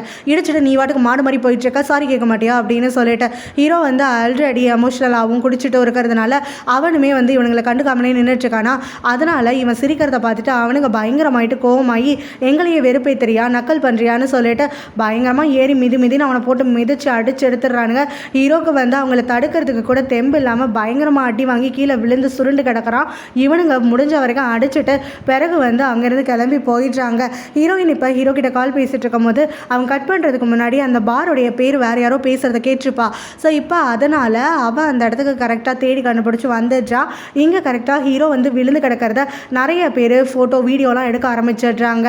ஸோ எங்கேயோ தெரிஞ்ச மாதிரி இருக்கேன்னு சொல்லிட்டு ஒரு பொண்ணு வேற ஃபோட்டோ எடுத்து அதை வேற கிறிஸ்க்குன்னு அனுப்பி விட்டுடுறா. இங்கே ஹீரோயினும் பதறி அடிச்சுட்டு ஓடி வந்து ஹீரோ தான் விழுந்து கிடக்கிறான்றதை பார்த்துட்டு எல்லாரும் வீடியோ எடுக்கிறதையும் ஸ்டாப் பண்ண வச்சுட்டு அவனை கைத்தாங்களா தூக்கி விட அவன் அங்கே வந்திருக்கிறது ஹீரோயின் தான்றது தெரிஞ்ச உடனே அவளை தள்ளி விட்டுட்டு கிளம்புறான். அப்போ ஹீரோயினும் அவனை துரத்துக்கிட்டே வந்துட்டு இங்கே பாரு வீட்டுக்கு வா, நம்ம எதனாலும் பேசிக்கலாம், இந்த மாதிரி ஓடி ஒளியறதுனால எதுவும் மாறிட போகிறது இல்லைன்னு சொல்லி கூப்பிடுறா. அவனும் பயங்கரமாயிட்டு கடுப்பில் பேசிட்டு இருக்கான். எந்த முகரையை வச்சுட்டு நாங்கள் வர சொல்கிறேன், என்னால் அப்படியெல்லாம் வர முடியாதுன்னு சொல்கிறான். ஏன் இப்படி பேசுகிற, அப்போ கண்டிப்பாக உன்னை வந்து அவ்வளோ நல்லா பார்த்துப்பாரு, நீ கிளம்பு, அப்பா உன்னை நிஜமாவே லவ் பண்ணுறாரு அப்படின்லாம் சொல்லிட்டு இருக்கும் போது இல்லை என்னால் வர முடியாது, எந்த முகத்தை வச்சுக்கிட்டு நான் அங்கே வருவேன், கொஞ்சமாக அதை யோசிச்சுப்பாரு, உன்னை நான் எந்த வார்த்தையெல்லாம் யூஸ் பண்ணணும் அதே வார்த்தை இன்றைக்கி எனக்கு வந்து சரியாகிற மாதிரி அமைஞ்சிருக்கு. அப்பா வந்து எனக்கு அப்பாவாக இருக்கக்கூடாது, நான் வேற எங்கேயாவது பிறந்திருக்கலாம், எனக்கு அப்பாவாக இருக்கிறதுக்கு அவருக்கு தகுதியே இல்லை, மாற்ற முடிஞ்சால் மாற்றிடுவேன்னு சொன்னேன். ஆனால் இன்றைக்கி எல்லாமே மாறி போய் கிடக்கு. இப்போ நான் அவர் முகத்தில் எப்படி போய் முடிப்பேன், நான் சொன்ன பேச்சுக்கெல்லாம் அவர் காலில் விழுந்தால் கூட என்னெல்லாம் வந்துட்டு மன்னிக்க முடியாத ஒரு நிலமையில தான் இருப்பேன் அப்படின்லாம் சொல்லிட்டு இருக்கும் போது அதெல்லாம் எதுவும் இல்லை, நீ கில்ட்டியாலாம் ஃபீல் பண்ணாத அப்படின்னு சொல்லி இவ எவ்வளோ சமாதானப்படுத்துறா. கடைசியில் ஹீரோ எமோஷனல் ஆகிட்டு அவள்கிட்ட பேசிட்டு இருக்கும்போது டக்குன்னு வந்து அவகிட்ட கன்ஃபஸும் பண்ணிடுறான். நீ என் தங்கச்சிங்கிற விஷயம் வந்து அப்பா சொன்னப்போ என்னால் ஏற்றுக்கவே முடியல, இந்த விஷயம் எப்படியாவது மாறிடாதோ, நீயும் நானும் இல்லை வந்துட்டு அண்ணன் தங்கச்சியாக இல்லாமல் ஒருத்தராது அவருக்கு பிறக்காமல் போயிடுவோமான்னு சொல்லிட்டு என்னோட காதல் உன் மேலே இருக்கிறது வந்து கொச்சை ஆகிடக்கூடாது, நான் அவ்வளோ வந்து நொந்து போனேன், ஆனால் இன்னைக்கு அது உண்மையாயிடுச்சு, நான் பையன் இல்லைன்னு ஆகிட்டேன், என்னோட காதல் வந்து கொச்சையாகாமல் சரியான வகையில் தான் இருக்குது, ஆனால் எனக்கு வந்து மனசில் நிம்மதி இருக்கான்னு கேட்டால் சத்தியமாக கிடையாது. நீ என் தங்கச்சினாலும் எனக்கு மனசு ஏற்றுக்க மாட்டேங்குது, அவர் எனக்கு அப்பா இல்லைனாலும் என்னோட மனசு அங்கே நொந்து போகுது, நான் என்ன தான் பண்ணுறது, உங்கள் 2 பேர் முகத்தையும் நான் எப்படி பார்த்துக்கிட்டே அதே வீட்டில் வாழ்வேன் அப்படின்னு சொல்லிட்டு கேட்டுடுறான். ஹீரோயின் இந்த கன்ஃபெஷனை கேட்டு பயங்கரமாக ஷாக் ஆகிடுறா. அவளுக்கும் ஹீரோவை பிடிக்கும் இல்லையா, மனசில் வந்து ஒழிச்சு தானே வச்சுருக்கா, அவளும் இவனை நிஜமாவே விரும்பிட்டு தானே இருக்கா. ஸோ இதை வந்து இவன் வெளிப்படையாக சொன்னதுக்கப்புறமா அவளுக்கு பயங்கரமாயிட்டு ஷாக் ஆகிடுது. இவனும் நம்மள மாதிரி தான் கஷ்டப்பட்டுட்டு இருக்கானா மனசுக்குள்ளே வச்சு அப்படிங்கிற மாதிரி. இவன் அங்கேருந்து பேசிட்டு அங்கேருந்து கிளம்புறானா, இவன் ஓடி வந்து அவனை டைட்டாக ஹக் பண்ணிக்கிறா. இங்கே பாரு, என்ன ஆனாலும் சரி, நீ எங்கே போனாலும் சரி, கண்டிப்பாக உன்னை நான் தேடி கண்டுபிடிச்சிருவேன், என்னால் உன்னை பார்க்காம இருக்க முடியாது, என் லைஃப்பில் நீ ஒரு இம்பார்ட்டண்ட் பார்ட்டு தான், தயவு செஞ்சு என் கூட வந்துரு அப்படின்னு சொல்லி கேட்டுட்ருக்கா. அப்போ ஹீரோவும் அவளை கிஸ் பண்ணுறதுக்காக க்ளோஸராக வர இவளுமே வந்துட்டு அந்த இடத்துல அவனை ரிஜெக்ட் பண்ணாமல் அப்படியே அசையாமல் நின்றுட்டுருக்கா. ஆனால் ஹீரோவும் கிஸ் பண்ணுறதுக்குள்ளே மயங்கி அவன் மேலே விழுந்துடுறான். அவனை மடியில் படுக்க வச்சுட்டு அவனுக்கு கொஞ்சம் மயக்க தெளியட்டுன்ட்டு உட்காந்துட்ருக்காளா. அந்த சமயத்தில் தான் ஹீரோவோட அந்த ட்ரங்கன் கன்ஃபெஷனை வந்து மைண்டுக்குள்ளே ஓட்டி ஓட்டி பார்த்துட்ருக்கா. ஸோ இவனும் ஜென்யூனாகவே நம்மளை விரும்புகிறான் போலையே, இதை ஆனாலும் வந்து நம்பக்கூடாது, ஏன்னா இது குடிச்சிட்டு சொன்ன பேச்சாக கூட இருக்கலாம், காலையில் எழுந்ததுக்கப்புறமா இவன் இந்த மாதிரி சொன்னான்னா அப்போ அது உண்மையாக தான் இருக்கும், அது வரைக்கும் நான் என் மனசை கண்ணா பின்னா அலப்பாய விடக்கூடாது அப்படின்னு சொல்லி தனக்கு தானே சொல்லிட்டு இருக்கா. அந்த சமயத்தில் அவளோட ஃப்ரெண்ட் அவளுக்கு கால் பண்ணுறாளா. ஹீரோ வந்து டிஸ்டர்ப் ஆகிடக்கூடாதுன்னு இவன் தனியாக எழுந்து வந்து பேசுகிறா. ஸோ அந்த ஃப்ரெண்டு வந்து நீ எங்கே இருக்க, என்ன ஏதுன்னு தகவலே இல்லை, ஹீரோவும் வந்துட்டு கிடைக்கல அப்படின்னு சொல்லிட்டு இருக்கும் போது இவன் ஹீரோ கூட தான் இருக்கா இல்லையா, ஆனாலும் ஹீரோட பெர்மிஷன் இல்லாமல் அவனை பார்த்ததை இவன்கிட்ட சொன்னால் இவன் கோச்சு பாடணும்னு பயந்துக்கிட்டு இவன் அதை சொல்லாமல் மழுப்பிட்டே இருந்துட்டுருக்கா. கரெக்டாக ஹீரோ வந்து இவன் எழுந்து போன உடனே அங்கே கண் விழிச்சிடுறான். ஸோ இவன் யார்கிட்டயோ ஃபோன் பேசுகிறாங்கிறதுனால எங்கே வந்து ஏதாவது சொல்லிடுவாள்னு சொல்லி கோவப்பட்டு இவன் ஃபோனை பிடுங்கி கட் பண்ணி விட்டுடுறான். அதெல்லாம் அவனை பற்றி எதுவும் வளர மாட்டேன், அதுக்கு தான் இவ்வளோ நேரம் அமைதியாக இருந்தேன், ஃபோனை கொடுக்குறியா, இல்லைனா என் ஃப்ரெண்டு ரொம்ப ஒரேடாக இருப்பா பாதியில் காலை கட் பண்ணதுக்கு அப்படின்னோடனே ஹீரோவுமே சரின்ட்டு நம்பி அவகிட்ட ஃபோனை கொடுக்குறான். அப்போ அவளுமே ஃப்ரெண்டு கால் பண்ணிட்டு நான் சீக்கிரமாக வீட்டுக்கு வந்துடுவேன் அப்படின்னு மட்டும் சொல்லிட்டு காலை வச்சிடுறா. அதுக்கப்புறம் இவன் திரும்ப ஹீரோ வந்து கன்வின்ஸ் பண்ணிகிட்டு இருக்கா, நீ திரும்பி வந்துரு, நீ எங்கே போனாலும் சரி நான் விட மாட்டேன், எப்படியாவது ஒரு வகையில் உன்னை கண்டுபிடிச்சிருவேன், நீயும் நானும் வந்து ஒன்றா தான் இந்த லைஃப்பை ஸ்பெண்ட் பண்ணணும்னு இருக்குது அப்படிங்கிற மாதிரியெல்லாம் பேசிகிட்டு இருக்கா. ஹீரோவும் அதெல்லாம் கேட்டுட்டு கொஞ்சம் காம் ஆகுறான். பிறகு வந்து அவளும் நீ எங்கே போனாலும் சரி உன்னை விட மாட்டேன்னு சொல்லி அவனோட ஷர்ட்டை பிடிச்சிக்கிட்டு பின்னாடியே வந்துட்டு இருக்கும் போது அவன் பார்த்தோன்னா இவளை தனியாக வேற ஒரு வீட்டுக்கு கூட்டிகிட்டு கூட்டிகிட்டு வரான். ஸோ இவளும் வந்துட்டு அவன் கூடவே வந்துட்டு என்ன இடம் இது என்ன ஏதுன்னு சொல்லி கேட்டுட்டு இருக்கா. அப்பயுமே அவள் க்யூட்டாக அவனோட ஷர்ட்டை பிடிச்சிட்டே வந்துட்டு இருக்காளா. வீட்டுக்குள்ளே தான் வந்துட்டோம்ல, இனிமேல் எங்கே தப்பிச்சு ஓட போகிறேன், கையை விடுறியா அப்படின்னு சொல்லி கேட்க அவளும் சரி சரி ரொம்ப பதட்டப்படாத அப்படின்னு சொல்லிட்டு அவன் ஷர்ட்டிலேருந்து கையை எடுக்கிறா. பிறகு இது யாரோட வீடு என்ன ஏதுன்னு கேட்கும் போது இது எங்கள் அம்மாவோட வீடு அப்படின்னு சொல்லிட்டு அவன் எக்ஸ்பிளைன் பண்ணுறான். அம்மாவும் நானும் எப்பயாவது வந்துட்டு இந்த வீட்டுக்கு வந்து போவோம் அப்படிங்கிற மாதிரிலாம் சொல்லிட்டு இப்போ நான் இங்கே இருந்தால் தனியாக இருக்கணும், இந்த விஷயம் அதாவது நான் இங்கே இருக்கக்கூடிய விஷயத்த நீ வேறு யார்கிட்டையும் எதுவும் சொல்லக்கூடாது, இது நான் உனக்கு ஆர்டராக சொல்கிறேன், அதேமாரி நீ சொன்னேன்னா அடுத்த முறை நான் ஓடினதுக்கப்புறமா உன்னால் என்னை பிடிக்க முடியாது அப்படின்னு சொல்லிடுறான். இன்னும் சரின்னு அவன் சொல்கிறதுக்கு ஒத்துக்கிட்டு அதே மாதிரியே நீ என்கிட்ட சொல்லாமல் எங்கேயும் ஓட பார்க்கக்கூடாது அப்படின்னு சொல்லிட்டு அவன்கிட்ட ஒரு வாக்கும் வாங்கிட்டு அவள் அங்கேருந்து கிளம்புறான். வீட்டுக்கு வரும்போது அவங்க அப்பா ரொம்பவே கஷ்டமாயிட்டு இருக்காருன்னு தெரியுது அவளுக்கு. அப்பா அவருமே நீ ஒன்றும் கவலைப்படாதம்மா, இந்த விஷயத்தை இதோட விட்டுட்டு பீட்டை பார்க்கறதுக்கான ஆட்கள் எல்லாம் நான் வந்து செட் பண்ணிட்டேன், நாளை காலையிலேருந்தே ஆட்கள் வந்து தேட ஆரம்பிச்சிருவாங்கன்னு சொல்ல ஹீரோயினும் அவரோட பதட்டத்தை புரிஞ்சுக்கிட்டு அவர்கிட்ட கொஞ்சம் தயங்கிக்கிட்டே சொல்றா, நான் சொல்கிறத கொஞ்சம் அமைதியாக கேளுங்க அப்படின்னு சொல்லிட்டு ஹீரோ வந்து நான் பார்த்துட்டேன், அவன் இருக்கக்கூடிய இடமும் எனக்கு தெரியும் அப்படின்னு சொல்லி வந்து பேசிகிட்டு இருக்கா. அப்போ அவருமே எங்கே இருக்கான்னு சொல்லி நான் உடனே போய் பார்க்குறேன், அவனை நான் பார்த்தே ஆகணும், எனக்கு அப்போ தான் மனசு ஆறும், அடிப்பட்டு வேற இருக்கான் புள்ள அப்படிங்கிற மாதிரி சொல்லும்போது அப்பா ப்ளீஸ் அவனுக்கு கொஞ்சம் டைம் கொடுங்கன்னு சொல்லி கேட்குறா. என்ன டைம் என்ன ஏதுன்னு சொல்லிட்டு இவர் கேட்கும்போது நம்மள அதிகமாக ஹர்ட் ஆகிருக்கிறது அவன் தான், அவனுக்கு தான் பாதிப்பு அதிகம், அவன் திரும்ப பழைய மாதிரி வர வரைக்கும் நீங்கள் கொஞ்சம் சான்ஸ் கொடுங்க, நான் கண்டிப்பாக வந்துட்டு அவன் சரியான உடனே உங்ககிட்ட கூட்டிகிட்டு வரேன், அப்படி இல்லைனா அவன் இருக்கக்கூடிய லொக்கேஷனையும் சொல்கிறேன், நீங்களா அப்போ போயிட்டு பார்க்கலாம், இப்போ நீங்கள் போயிட்டு அவனை பார்த்தீங்க அப்படின்னா அவன் கோவமாயிட்டு திரும்ப வேற எங்கேயாவது ஓடுறதுக்கு தான் பார்ப்பான், பிரச்சனையிலேருந்து தப்பிக்கணுன்றது அவனோட நோக்கமாக இருக்கும், அவன் இப்போ சேஃபான இடத்துல தான் இருக்கான், எனக்கும் வாக்கு கொடுத்துருக்கான் எங்கேயும் போக மாட்டேன்னு சொல்லிட்டு, நானும் அவனுக்கு வாக்கு கொடுத்துருக்கேன் யார்கிட்டையும் சொல்ல மாட்டேன்னு சொல்லிட்டு கொஞ்ச நாள் மட்டும் பொறுத்துக்கோங்க, அவன் எமோஷன் அந்த ரோலர் கோஸ்டர்லேருந்து இறங்கி வரட்டும், அவன் நிதானமாகட்டும், அவன் இப்போ பழைய மாதிரி இல்லை, அவன் ரொம்ப உடஞ்சி போயிருக்கான், எனக்கு அவனை பார்க்கும் போதே மனசு ரொம்ப கஷ்டமாக இருக்குது, நீங்கள் அப்படி பார்க்க வேண்டாம், அவனுக்கு கொஞ்சம் மட்டும் டைம் கொடுங்க ப்ளீஸ், உங்களை கெஞ்சி கேட்குறேன், நான் அவனை அது வரைக்கும் நல்லா பார்த்துக்கிறேன், உங்களுக்கு என்னோட வாக்கு தரேன் அப்படின்ற மாதிரிலாம் சொல்ல அவருமே சரி அப்படின்ட்டு ஒத்துக்கிறாரு. ஹீரோயின் யாருக்கும் தெரியாமல் ஹீரோட ரூமுக்கு வந்துட்டு அவனோட திங்ஸ் எல்லாம் எடுத்து பேக் பண்ணிகிட்டு இருக்கா. கூடவே அவனுக்கு ஹெல்த்தியாக சமைக்கணும், அவன் வந்து ஹாஸ்பிட்டல்லேருந்து இப்போ தானே வந்து ரெஸ்டார்ஜ் ஆகி ரெக்கவர் ஆகிட்டு இருக்கான், ஸோ அவனுக்கு எல்லாமே பண்ணி கொடுக்கணும்னு பார்த்து பார்த்து எல்லாமே சமைச்சு எல்லாம் செஞ்சிட்டு இருக்காளா. அப்போ அங்கே மெய்டு வராங்க, எதுக்கு நீ இவ்வளோ குக் பண்ணுற, அதுவும் இல்லாமல் நிறைய பேக் பண்ணிட்டுலாம் இருக்க அப்படின்னு சொல்லி கேட்கும்போது அவளும் வந்து இல்லை ஆஃபீஸ்க்கு தான், அப்பாவுக்கும் எனக்கு அசிஸ்டண்ட்டுக்கெலாம் சொல்லிட்டு பேக் பண்ணிகிட்டு இருக்கேன், அவங்க 2 பேரையும் இன்றைக்கி நான் ஆஃபீஸில் சர்ப்ரைஸ் பண்ண போகிறேன்னு சொல்ல மெய்டும் அதுக்கு இவ்வளோ ஃபுட்டா அப்படின்னு சொல்லிட்டு கொஷின் பண்ணும்போது ஹீரோயினும் ஆமாம் நிறைய ஃபுட்டு இன்னும் நிறைய மிச்சம் இருக்குது, உனக்கு வேணா கூட நீ எடுத்துக்கோ அப்படின்னு சொன்னோடனே மெய்டும் வந்துட்டு அவங்களோட கேள்வி அந்த சஸ்பிஷனெல்லாம் மறந்துட்டு ஹீரோனோட ஃபுட்டை டேஸ்ட் பண்ணுறதுல கான்சன்ட்ரேட் பண்ண ஆரம்பிச்சிடுறாங்க. என்ன பண்ணியிருப்பான் ஏது பண்ணியிருப்பான்னு சொல்லிட்டு காட்டாவும் சாயாவும் ரொம்பவே டென்ஷன் ஆகிட்டு இருக்காங்க. கிறிஸ் மட்டும் ரொம்ப கூலாக இருக்கான். ஸோ அப்போவுமே ஹீரோ வந்து ஏதாவது தப்பான முடிவு எடுத்துட்டானா என்ன பண்ணுறது, அவன் அப்படிப்பட்டவன் கிடையாதான், இருந்தாலும் அப்படின்னு சொல்லி காட்டா சொல்ல சாயா திட்டா, இந்த மாதிரிலாம் தப்பாக யோசிக்காதரா, நானே பயந்து போயிருக்கேன் அப்படின்னு சொல்லும் போது எனக்கும் பயமாக தாண்டி இருக்குது, அதனால தான் இந்த மாதிரிலாம் மைண்டு போகுது அப்படின்னு சொல்லும் போது கிறிஸும் எல்லாத்துக்கும் மனசை வந்து ப்ரிப்பேர் பண்ணி வச்சுக்கிறது நல்லது தானே அப்படிங்கிற மாதிரி ரொம்பவே வந்து சர்க்காஸ்டிக்கலாக பேசிகிட்டு இருக்கான். இதை கேட்குற சாயாக்கும் காட்டாக்கும் பயங்கரமாயிட்டு கடுப்பாகுது. கிறிஸும் நான் உள்ள தான்ப்பா சொல்கிறேன், அவன் இருக்கிற கடுப்பில் எப்போ என்ன முடிவெடுப்பானே தெரியாதுல்ல அப்படின்னு இவனவங்களை வெறுப்பேற்றிட்டு இருக்கான். அப்போ சாயாவுமே ஆரம்பத்துலேருந்து பார்த்துட்டே இருக்கேன், உனக்கு அவன் மேலே அக்கறை இல்லாத மாதிரியே நீ உட்காந்துட்டு இருக்கேன்னு திட்டா.